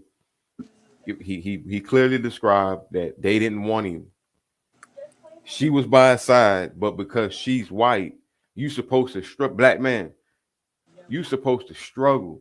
You supposed to go MGTOW. You supposed to be a virgin. You ain't supposed to get none of your feminine energy that you deserve. All because she a white woman. The black woman don't got to give you no kind of love. Soon as you go find that love, you ain't supposed to do it because she a white woman. Don't let the white woman hate you, black man. Let me hate you, black man. That's a fact. Yo, bro, that is a money slogan right there because that template is what they use on everything. You see? We sit here and whine, pro-black sit here and talk about how the white man used us black people as puppets, how we build and we create. All these black sisters is fighting over is our resources, the black man's resources. How do you feel our resources, our work that we put in? Because they ain't never mentioned how they was going to work with the black man to build the black man or how they work together with the black man. All they mentioning is what the black man got and what the black man going to do. Right. You see what I mean? And then the babies. Right. That's it. And our babies. That's all they talk about. You know what I mean? That transaction from us to them. That's all they worried about. So this then that lets you know where they don't plan on ever doing any work. They don't ever plan on doing any work because for so long they have been able to use this scam, the black man swindle. You know what I mean? They have been able to not have to do work, sit there and put blame and shame on the black man to believe all women, all black women, and treat them like angelic creatures when they're far from that. They will bite you. They will stab you in the back quicker than soon as you turn around. And social media have shown that now, guys. So imagine the shit that they was doing to us black men before social media. Then you take into account that is still 80% of niggas, bro. It's still 80% of errands out there, guys, that give their power to the Miriams. And then in return, the Miriams get to get on panels and get to get on Ricky Lake and shows in public and try to shit and tear down Moses. Shit crazy, guys. She came here as a white woman. Okay, My next guest, Jennifer and James, feel that anyone who says that black and white people should not be together is promoting segregation. Why do you think that? Well, the first thing I want to address her when they were talking about, do we choose black people, black men to date? No, it's not a matter of choosing. It's a matter of us choosing each other to be with. Of course, there's going to have to be attraction there for the both of us. But if we've been together 10 months, there has to be chemistry there. Something has to be working right. Mm-hmm. And I understand that you, Jennifer, gave up a lot. Yeah. Your family.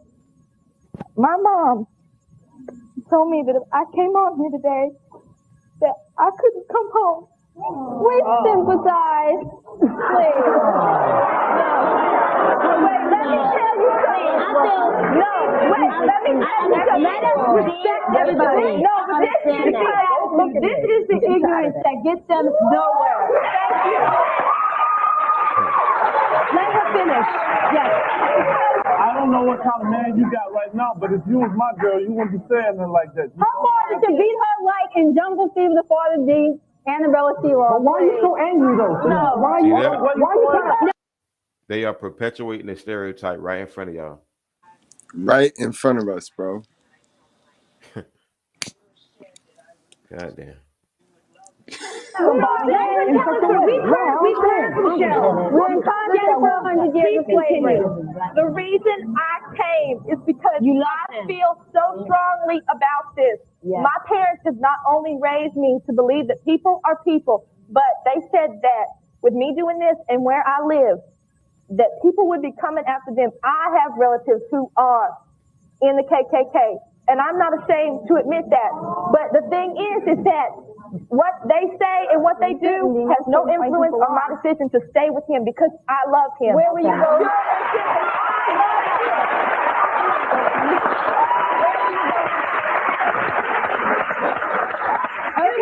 Tamika, you go now. Tamika, can I take this comment here? I believe that the only time that we will truly have racial harmony is if we integrate these cultures and we make babies that aren't black, that aren't white, but are just human. Because this anger and this, I just can't understand why if you love somebody, you cannot be with them because of the color of their skin. My husband is the product of an interracial relationship and doesn't make him any less of a man, doesn't make our baby any less of a person. Okay? Slavery is telling us that. Yes, what you've been dying to talk. I have a problem with the blacks because I understand where you're coming across, but you can't be mad at the white women. You have to be mad at your black brother. Right, You have to educate your black brother. I have no problem because where I was taught, I'm a child of God. Love shows no. Oh, it's true. It's damn true. Absolutely. We said that, okay? We said their argument is with the wrong person. They don't want to come talk to the man. Nope. They don't want to come hear that truth. They don't want to come hear that truth. So they push it off on everybody else. Love shows no color. You're right. I understand your family's a KKK, and I feel bad for you, know what I'm saying? Because you telling me you love him and all like that. That's cool. You don't know. They might see him and kill him because he's black and he's going with you. You don't know that. You don't know how you gonna save him. You gonna save him? Bad for me. Well, I'll give you one better, sweetheart. What they have. I'll give you one better because back in the 90s it was prevalent. So I'm not justifying anything, but what if a Crip kills him because he got a blue shirt on or he got a red shirt on? Because that was a huge possibility in the 90s. You got a red hat on or a blue hat on, and a gang member might come kill you. They black. They ain't KKK. God damn, OKLC. That's why they don't like you, bro. This why they don't fucking like you, bro. Because that's the same thing. And you got a more higher chance of getting killed in the hood with the wrong color on than you do by being a black man walking around with a because KKK quiet. KKK punks. They sneaky punks. There is nowhere near as bold as these fucking gangs running around these streets that'll shoot you in broad daylight in front of police. Right. KKK ain't moving like that. Them niggas off in the woods with their little bonfires acting like punks. You know what I mean? Right. They catch you slipping, they'll catch you. But they ain't bold. They capping. These sisters gotta stop capping, bro. That you love him. I'm not mad at you. And I don't feel bad for myself. But what will you do now? We can get killed in front of the hotel now. Drive-by shooting. That's ridiculous. What will you do now? I'm sorry, everybody. Everybody's gonna get killed. Hello. Please. Do I still have control here? How do you feel? about the situation with her family? Her mom and dad, hey, I don't care about them, but I just care about her. I mean, because when I first met her, when I first met her mom and dad, it was like, hey, how you doing, guys? But now it's like, they just turned off. They just turned. They don't want you, and they family get on. I'm used. It's her. She wants you, but her family It's not right now, I'm used. Her family doesn't want it. It sounds to me like you don't want them. No, I don't have nothing. You know me, I don't see how you can get mad at me anyway. For her. That her, whatever. But look, she's telling me, she's sitting here and saying her family is KKK. He's black. They're going to get him. I just have a question any one of the men can answer. What do get your off of families that. feel about the ordeal? My family is absolutely behind it 100%. Because he's black. Well, it's not that she's black. And I want to make a point about that. As much as I am proud about, wanting to say my girl is black, my girl is Hispanic. But her culture and my African culture are very closely intertwined between the music and the foods and we're very much intertwined. But she has her own culture, and I mean, I don't want to say she's black. Bring yourself to my African studies class every week, please. Wait. You got to educate me. Educate me. What kind of problems do you have? I will. Come on over. She is of color, but she is Hispanic. Okay, well, tell me there are not many similarities in the cultures of the Spanish and Puerto Rican as well. That's because the Italians went to the islands trying to teach them Italian, and it came out Spanish, so they were African in the islands anyway. Okay. Come on, man. Get the fuck out of here, man. Yo, that's some Get your ass disrespectful outta shit. here. See what I mean? By the lack of education, yo, that's bro. Yo, son. So on one end, you wanna take credit for a mulatto, because earlier she called that a mulatto. But you want to take credit for a mulatto now. But the fact that she with a black man, you don't want that no more. You can't have your cake and eat it too. So if you against mulattoes, then you wouldn't call them people black.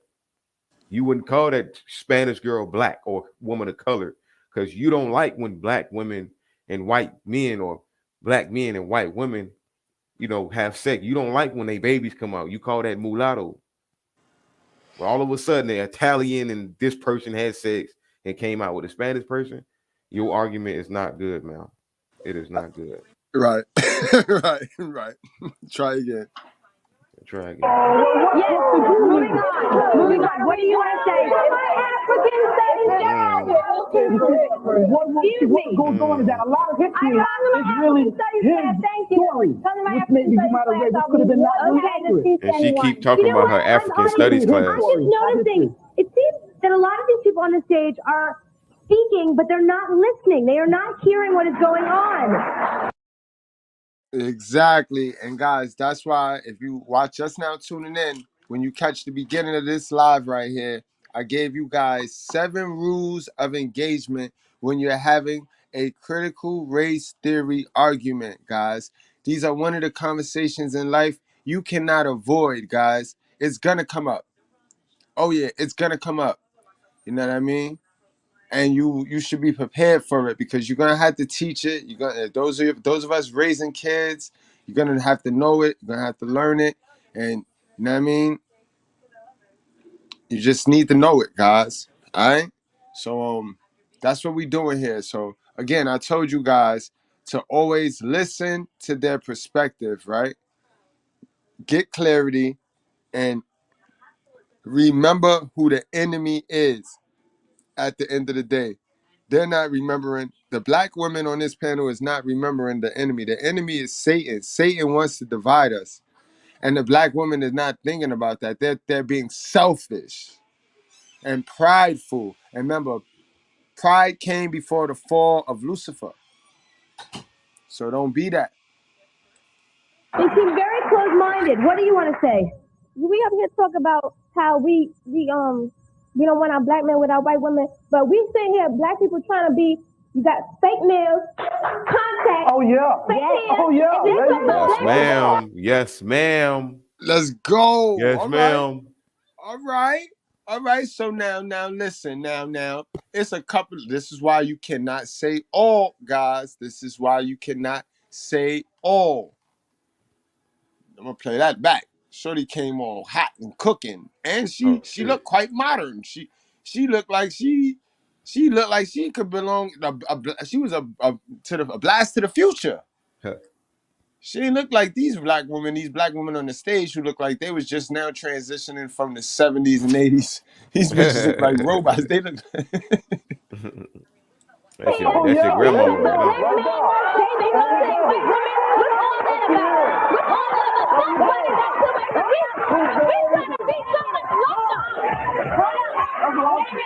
That ain't nothing about me, Can I answer that, Ricky? Can I answer that? Ricky, can I answer that? Thank you. Let's not ignore the fact that a lot of women. Okay, can I just answer her question? hold on, and I ain't play it back all the way. But yeah, No, you they didn't. about to attack her. They finna Right. get her, boy. They want to get her.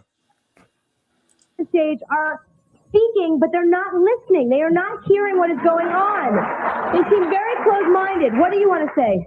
We up here talk about how we don't want our black men without white women, but we sit here, black people trying to be. You got fake nails, contacts. Oh yeah. Fake nails. Oh yeah. And then There some you go. black men gonna say they gonna say white women. What's all that about? What's all that about? Somebody got somebody. You better talk your shit. Ow! Bow! That ain't nothing about me, Can I answer that, Ricky? Can I answer that? Ricky, can I answer that? Thank you. Let's not ignore the fact that a lot of women. Okay, can I just answer her question? She said, let me answer your question. Nails don't make you black or white. It's just because you want your nails done, darling. All right, here's. All right, so how does me dating? Wow. How does my partner skin color make or break me, or make or break a whole race? Look at the bullshit. Look at the hypocrisy in these women, bro. And I want to tell you this, ma'am. Black men don't like that shit for the most part. We don't like it. She just basically said, we don't give a fuck about what they think. We just doing it for us. That's another problem. Selfish. They too selfish for a real man. They are way too selfish for a real man. We ain't got time for that selfish shit. What about that Becky wig? What about that?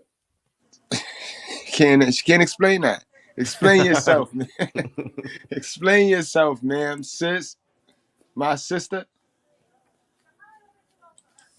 For your head, black African woman got long hair, just as well as the white people. What are you talking about? Are you white? You black? You got lipstick on? That's poor. That's white people. Okay, Lisa, we get the point. We get the point. So now we're gonna turn this into an arguing match over who looked the whitest or who got the most white stuff on, when that's not inherited to the white. Makeup is not inherited to just white people, you know what I mean? Yeah, they were the first ones to have it. Yeah, they made us up when we were slaves and shit, and we watched them put it on while we were slaves, but that's not an inheritance to them. Beauty is not an inheritance to white people. Like, come on, guys. But this is the shit that people, black folks, put in their head, and it's way too many kids running around here with those ideologies. So, like I tell you, racism and all of this stupid shit, stupidity is learned behavior, bro. It's learned behavior. They mama taught them it. They simp ass dad taught them it. But God ain't make people like that. God don't make nobody like that. That shit get taught to him. Okay, what do you want to say? I just want to say, I understand what they talk about by being proud of your culture, because me as a Latina, a Puerto Rican, I am very proud of my culture, and whatever man I get involved with has to be proud of their culture also, because I would not get involved with a man that's insecure about themselves, whatever race, color, creed, religion they are, and we are all a people of God, and that should be the number one thing. Y'all misunderstand what we saying. You can say y'all Hispanic. True, y'all Hispanic. That's true. Y'all still black. Y'all just got a shade of white, but you're black. Okay, yes. Okay, I know my friends here are probably going to get mad at me, but I personally have nothing against interracial couples. I just want to make a comment to the girl in the blue, because early in the beginning you said there are not enough good black women out there. First of all, it is the black woman who is standing by and supporting the black man. That's cat. That's cat. Stop the Bullshit. cat. It is not enough good black women out there. And that's as per God. We didn't make that up, my sister. And again, my sister, show us. Can you please, my sister, help us? Show us the black real sisters. Because there was a few of them that had that. I mean, but you don't gotta get offended. Your mother named you something, and when you having these conversations, if your name don't get called, then you do not attach your emotions to black woman, sisters. You don't gotta attach your emotions to that shit.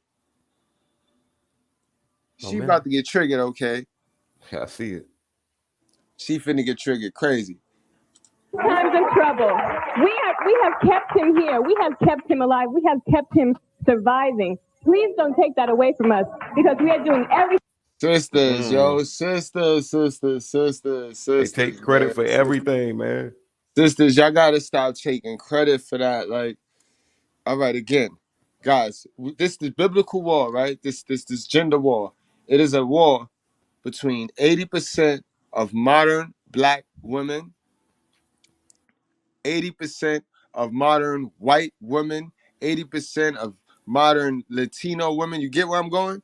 80% of all races, guys, of women are evil, bro. They just evil because they have misinformation. And when you have misinformation and you will not listen to a man who is the head, woman is just the body. So if you have misinformation, you're not listening to a man, then you turn yourself into some deadly shit, some dangerous shit. And we have 80% of women that'll destroy you just for intertwining your energy with them, bro. Because they're gonna pull you off your purpose. You're not gonna be able to build with them. They're gonna be with this mindset, the mindset we just went over. They're gonna be Miriams, guys. They're gonna be Miriams. Remember the word of today. Today is Miriam, yo. Shout out to Abigail. You know what I mean? You know what I mean? But we talking about Miriam today. The exact opposite. The exact opposite. The exact opposite of Abby. All right, guys, let's get it. Everything in our power to keep our black men strong. I personally have dated out of my race. I have nothing wrong with it. I have nothing against any of you. But please do not take away what we are doing for our black men. Okay. I'm so sorry that we are out of time. I wish I had a 2-hour show for something like this, but I want to thank everyone for coming What are today y'all and doing telling for their us? stories and hearing their opinions. And I want to end with a quote that was said by John Singleton, the black director who directed Boys in the Hood. You may remember that movie. This is a quote from him that we ran during the show, and I want to just repeat it. Anger is an emotion that if you carry around over a long period of time, it does not allow you to live. That's a fact, guys. Remember, I told you, emotions. Remember, guys, remember our emotions. Remember our 20, we got 27 emotions. I know they only teach y'all niggas about 5, but we got 27 of them suckers, boy. Frustration, anger is on there, bro. It's on there. It's riddled on there. And also, according to our Bible, guys, you know that hardened heart, that shit is wrath. Wrath is a 7 deadly sin. I told y'all, God ain't coming back, man. Don't believe that church crap, bro. Don't believe that shit that you just heard or y'all listening to right now. I know it's Sunday. God already here, and he living in form of them 7 deadly sins. So everybody playing and participating, playing they self, they gonna do it to themselves. Again, anger, jealousy, resentment, all that shit, that creates a hardened heart. And once your heart is hard, he can't fuck with you. You no longer useful to the team. You know what I mean? But let's get on into and just tie this thing on into the biblical. So you heard a couple of you saw 3 Miriams, guys, on this panel. It was 3 goddamn Miriams on this panel. So now let me bring that Bible to life. Cause how my boy Zone said, what my boy Zone said, he told y'all a long time ago what we do over here. And Zone out there in Arizona with the warm weather and shit got me hating. What's your last words, brother? Yes, sir. Short sleeves and shorts. Yeah. Man, this was a dope conversation, a dope live. Just a few things real quick. Salute to Mr. Goodbread, because Mr. Goodbread, he always be on point with the verses, yo. He be killing me when somebody say something and then they try to refute it, and then he come back with the exact verse and the scripture and everything. Yo, that's dope.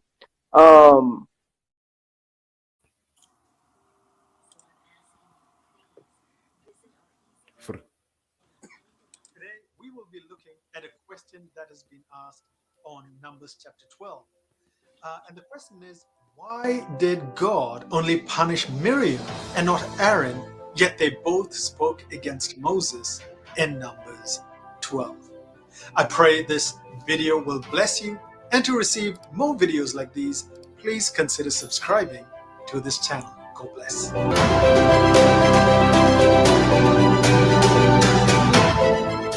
In Numbers 12, we read the incident where Miriam and Aaron oppose Moses. As we read this account, it becomes evident that both Miriam and Aaron were involved in opposing the authority of Moses. All right, guys, let's bring them up to speed. Okay, Izzy, this is where we at. This is what we talking about right here, guys. This is exactly what we talking about, and this is what we just witnessed on that Ricky Lake show. You want to read that for us, guys? Okay, Izzy? Numbers chapter 12, verses 1 through 16. Miriam and Aaron spoke against Moses because of the Cushite woman whom he had married, for he had married a Cushite woman. Hold on. So now, you just saw a panel of women just sitting there just mad that black men were marrying white women. You know what I mean? You get what I'm saying, guys? Come on, y'all. Don't complicate common sense, bro. This is why they be wanting to read the shit to you. Because if you put some critical thinking and you read it for yourself, you'd get this. Right? That's why I said modern woman, new name. Black woman, fuck all that Keisha shit. Fuck that Keisha shit, bro. These bitches is Miriam. And we calling them that. We calling them that. Go ahead, okay? And they said, has the Lord indeed spoke only through Moses? He has not spoken through us also, and the Lord heard it. Now the man Moses was very meek, more than all people who were on the face of the earth. And suddenly the Lord said to Moses and Aaron, and to Aaron and Miriam, come out, you three, to the tent of meeting. And the three of them came out, and the Lord came down in a pillar of cloud and stood at the entrance of the tent and called Aaron and Miriam, and they both came forward. Right. All right, man. Take it away, bro. But why is it that only Miriam got punished? Numbers 12, 1-2 says, Miriam and Aaron spoke against Moses because of the Cushite women whom he had married, for he had married a Cushite woman. And they said, has the Lord indeed spoken only through Moses? Has he not spoken through us also? And the Lord heard it. From a grammatical perspective, there is an indication that Miriam was the instigator of the attack against Moses. Absolutely. What do dirty folks tell y'all niggas all the time? Women are fight promoters, bro. What are we going to call the modern woman from now on, guys? The modern black woman from now on? Miriam. Miriam. In the account, Miriam is named before Aaron, and so it seems she is held more responsible. And again, Aaron ain't no saint because why? Again, in the Bible, another nigga letting the woman lead him. Just like Ahab and Jezebel. Another nigga just give his power to the woman. And you heard those women on that panel at the... I got a man. Can you imagine if they were not capping? Can you imagine if they were not... He'd be an Aaron. He'd be an Aaron nigga. In most other accounts of Aaron and Miriam, Aaron is mentioned first. For example, in Numbers chapter 12, verses 4-5, and also in chapter 26, verse 59, and in Micah 6:4. The word spoke against is also the feminine singular form in Hebrew. The first attack was concerning the wife of Moses, who was a Cushite woman. But the real issue here was Moses' relationship with God and his prophetic gift. The question Miriam and her brother Aaron asks rhetorically is, has the Lord spoken only through Moses? This question... Some jealousy shit. Some jealousy shit. Leave it to black folks. Always being jealous. Always being jealous. Here you already got somebody. Seems to have come about after elders were appointed to aid Moses, where they too received the prophetic.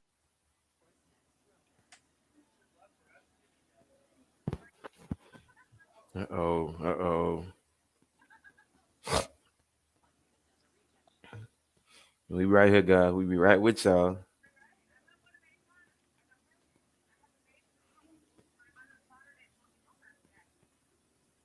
Gifting in Numbers chapter 11, 16 to 30. Notice that God already did speak through Aaron and Miriam in instances. In fact, Exodus 15:20 calls Miriam a prophetess. So when we look at Miriam, she was an essential person in the life of Moses and the Israelites' journey from Egypt to the promised land. And our sisters already be blessed. God already blessed our sisters with beauty. He blessed our sisters with purity, soul, compassion.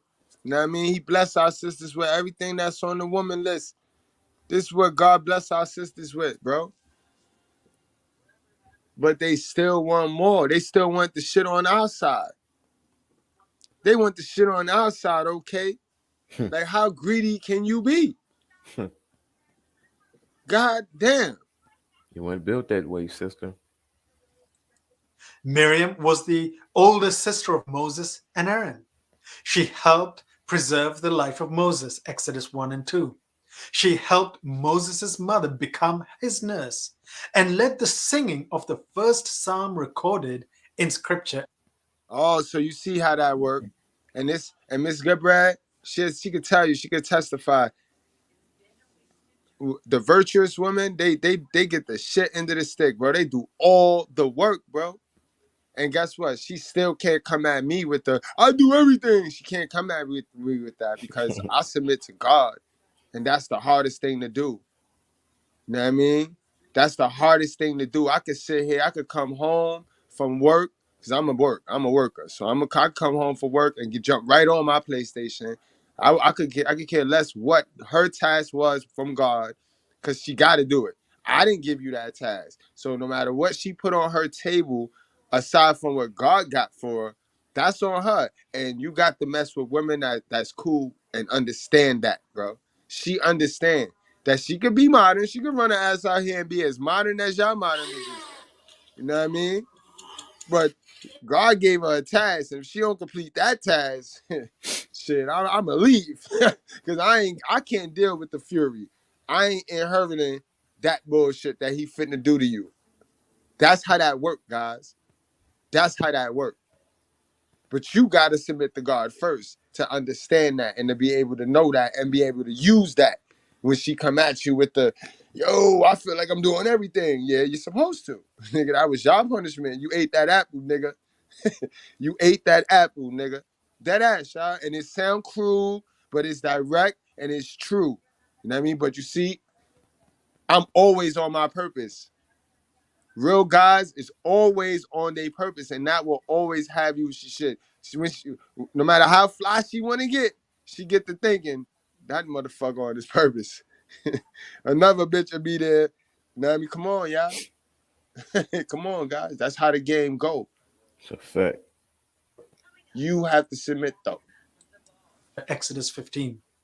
Because of this, Miriam's act of rebellion is also recorded. Aaron is also not innocent in this matter because he didn't attempt to correct Miriam. Exactly. As a man, you're not supposed to sit around and watch your female disrespect other men. Wow. Nope. We just stumbled over that lesson. We could have cooked with this story right here, bro. We could have cooked. Mr. Miguel. We could have cooked with this story right here. You never supposed to sit on panels and allow a woman to, you know what I mean? Always supposed to be teaching that woman the right thing to do. Let me play that back, B. Sheesh. Aaron. That nigga named Aaron now. We call him Aaron from now on, bro. The modern that nigga named Aaron, yo. Dummy. Recorded. Aaron is also not innocent in this matter because he didn't attempt to correct Miriam. Instead, what he did was that he participated in affirming her concerns. As the focus is on Miriam in these passages, the cause of the discontent is with the influential role that God had given her. And she wanted more. Miriam wanted the highest role that Moses had with God. Both Miriam and Aaron seemingly resented Moses' sole leadership. I hope you guys in a relationship, Cat, ain't missed that message, because your girl will be standing on your back playing Let's Pretend with you with dreams of chilling with me, the Bell, OKL, KDH, BT, you know what I mean, D Brown, XL Pro. You get what I'm saying now?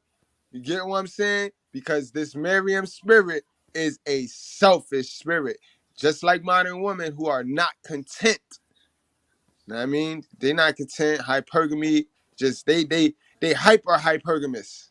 Like all women have hypergamy, so don't sleep. All women have hypergamy, and hypergamy is good. But these bitches is hypergamous.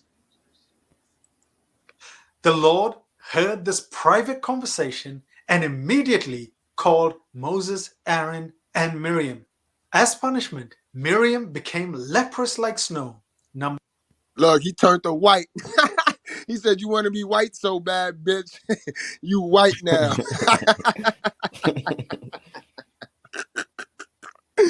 Yeah, but you see how it's funny how he hear everything. So you think you being sneaky, you think you being slick, you think you scheming, plotting, hating, but God here and see everything, bro. Just a matter of time for it to happen. It's gonna happen to you. Right. And don't be scratching your head wondering why it happened. But you know what I mean? Oh, I thought nobody heard me. Yeah, somebody heard you, sir. Ma'am, somebody heard you. Play that part back, man.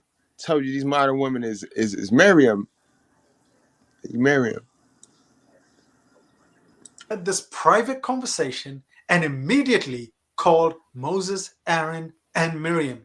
As punishment, Miriam became leprous like snow.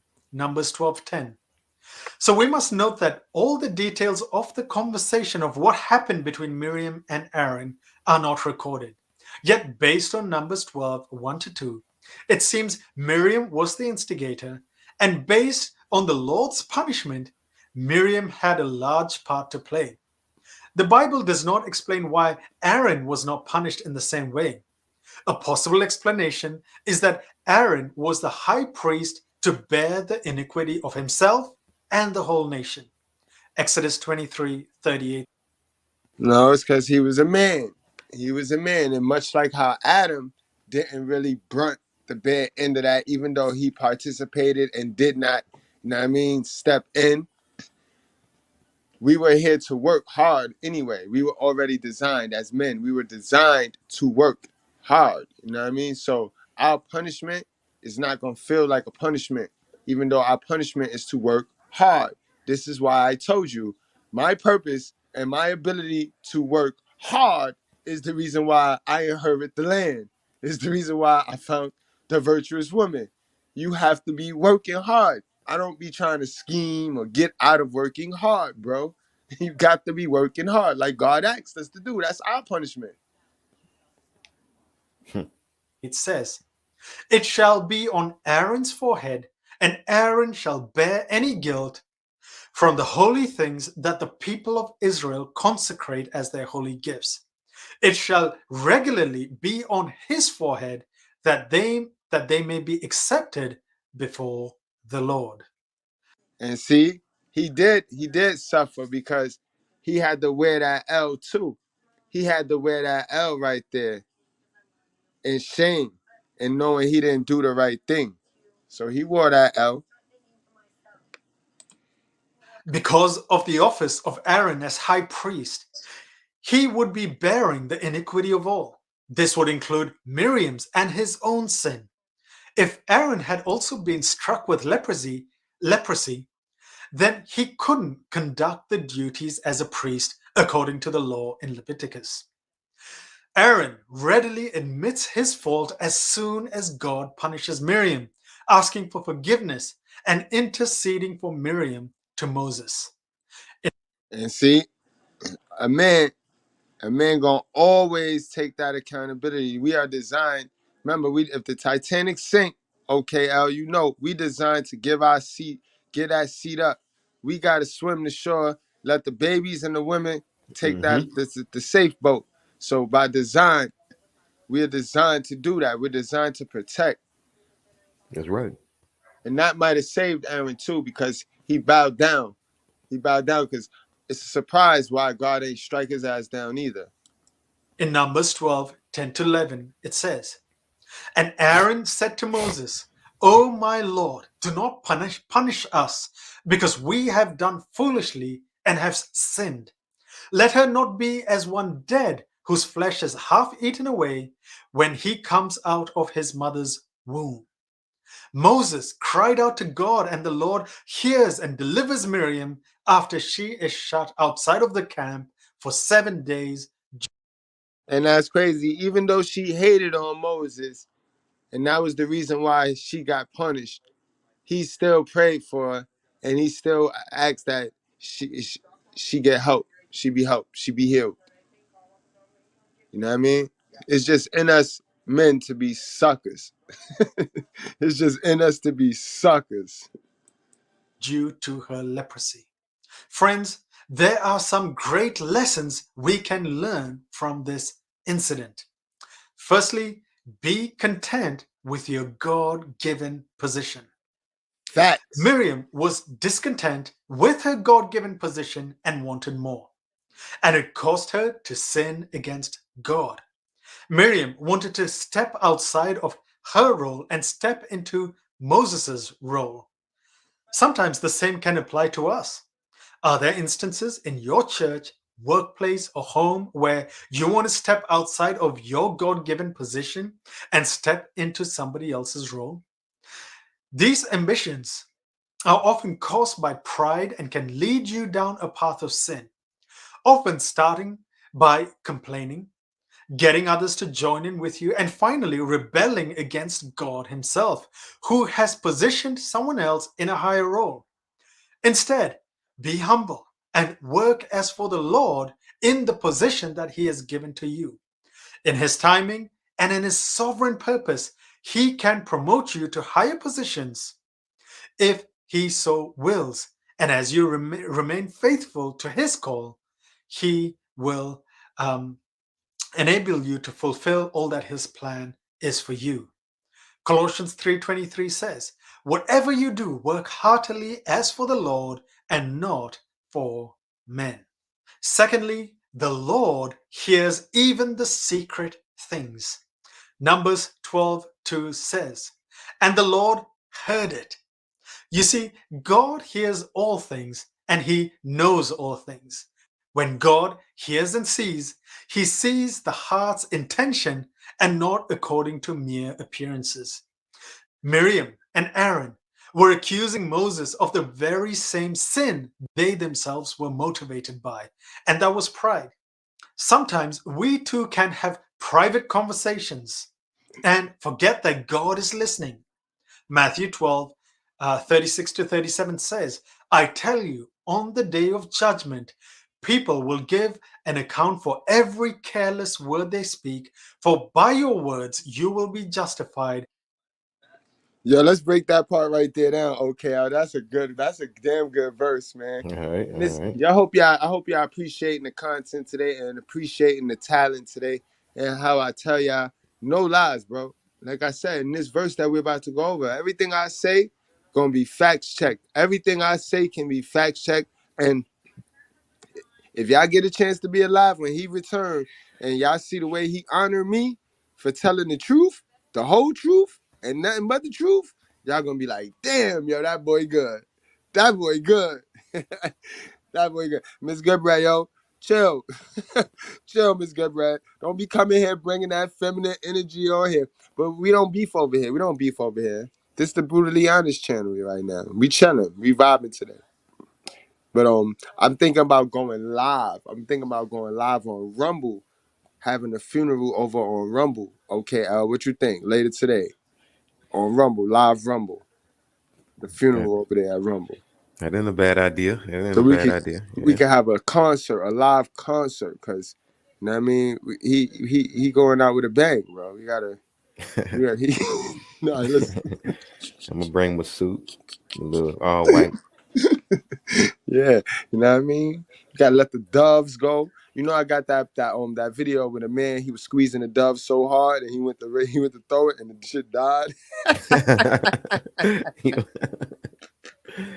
Yeah, nah. Yo, okay, man. Let's break this thing down, man. Let's break this thing down. Let's do it. Let's do it. Okay. Matthew chapter 12, verse 36 through 37. I tell you, on the day of judgment, people will give account for every careless word they speak. For by your words you will be justified, and by your words you will be condemned. And that's a fact. That's why I say don't go. Make sure you research the stuff that you be spewing so that you know it's facts. Because you got two types of a liar. You got the inadvertent liar, and then you got the blatant liar. See, the blatant liar, he be knowing some of the truth, but he just got to lie because he want to feel good. Then you got the inadvertent liar. That nigga, he just dumb because he's going off for word of mouth. He going off for hearsay information. You know what I mean? So Right. he'll sit there and defend his position and not seek the truth because of something somebody told him. And that still means he a liar. And by your words you will be condemned. Instead, I encourage you to come in humbleness and consider others above yourselves. Philippians 2:3 says, "Do nothing from selfish ambition or conceit, but in humility count others more significant than yourselves." Thirdly, stand up for what is right. Aaron, in this story, had an opportunity to stamp out Miriam's discontent. Instead, he joined in agreement with Miriam and as a result displeased God. Whenever you are in such a situation and there are signs of discontent of others, do your best to align with what God would want you to do in that situation. Don't join in the condemnation. Instead, focus on stopping the grumbling from spreading. Resolve the issue. Hallelujah. Fourthly, God forgives and restores. Finally, remember that our God. Word, guys, I told y'all about hanging around them people that like to mention old shit and like to talk about stupid shit and not focusing on themselves. They always want to talk about what you used to do or what you used to be. Stop fucking with those people that's so in the past. Them niggas is still living vicariously through Kunta Kinte. Y'all saw the panel of women. You know what I mean?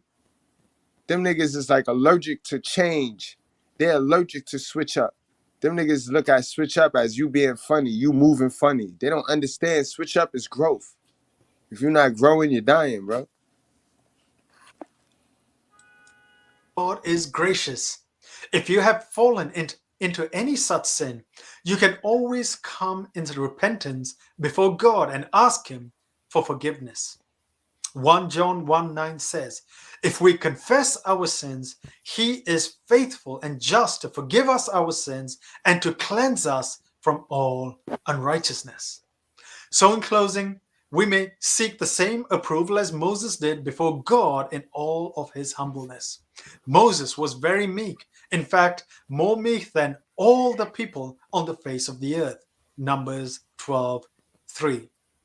God spoke of him this way in Numbers 12:7. "Not so with my servant Moses. He is faithful in all my house." So, in closing, I encourage you, may you and I seek to be faithful before God in every area of our life. I pray you're being blessed today. God bless you, and amen. Yes, sir. And that's our show right there, man. That's the show. That's right. That's our afternoon show. Okay, Izzy. A damn good one, if you ask me. This was fun getting back to the fabric of the channel. Know what I mean? Right. We got a new name for these modern black sisters now, bro. They is definitely Miriam.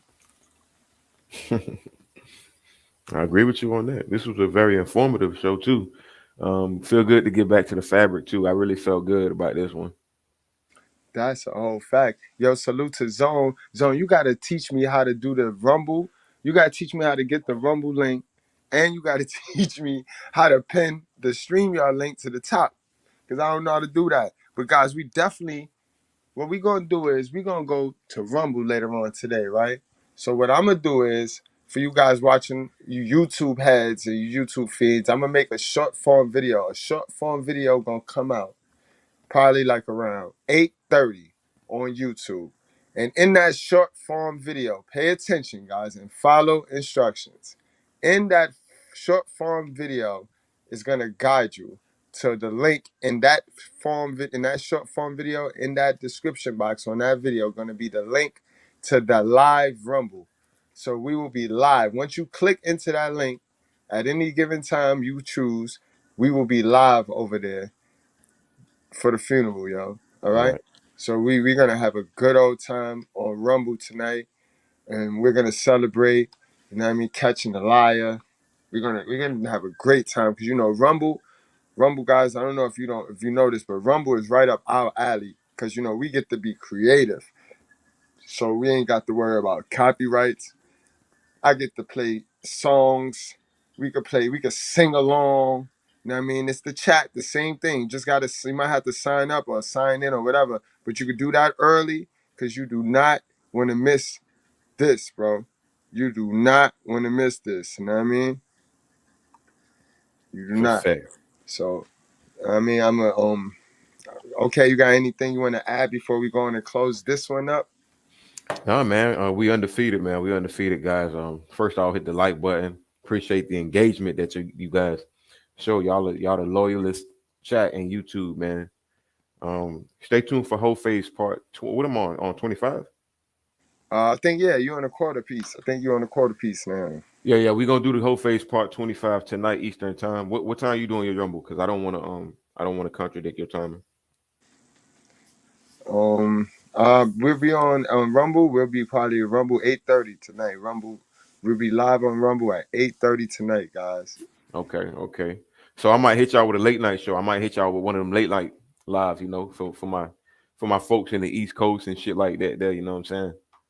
So yeah. Stay tuned for the Whole Face part 25. Matter of fact, we're gonna do it at 12 in the morning. We're gonna do it 12 a.m. Eastern time. Whole Face part 25 on OK. Let's talk about it. Facts, y'all. And y'all put the kids to sleep. Put the kids to sleep before you click into that Rumble live, bro. You know what I mean? I got all access, like, you know what I mean? I got all access, you know what I mean? I might, who knows? I might just show you man, listen. I'm not even gonna tell y'all niggas nothing, man. Y'all gotta come see it. And guys, look for the link. I have the link posted in my community tab, so y'all can click straight through and be there. We gonna be live, guys. Know what I mean? I ain't even gonna say no more, bro. But prepare. I have not lied to you once.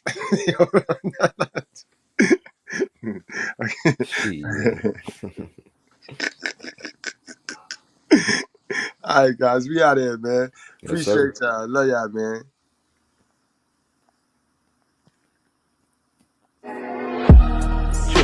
You are not niggers. You are not coons. You may smoke reefer and drink wine and do crazy, wicked things, but you are not a wicked person by nature. You have lent yourself to wickedness, but you are a divine creature that must now come into the knowledge and power of your own divinity. And no preacher can resurrect you into your divinity. It takes God himself to bring you into your own divine nature. So we're not dealing with prophets. We have walked out of prophet teaching. This is the time and the presence of God. So I don't talk about God will come. God is already here. And he's working in me to resurrect you to your divine nature.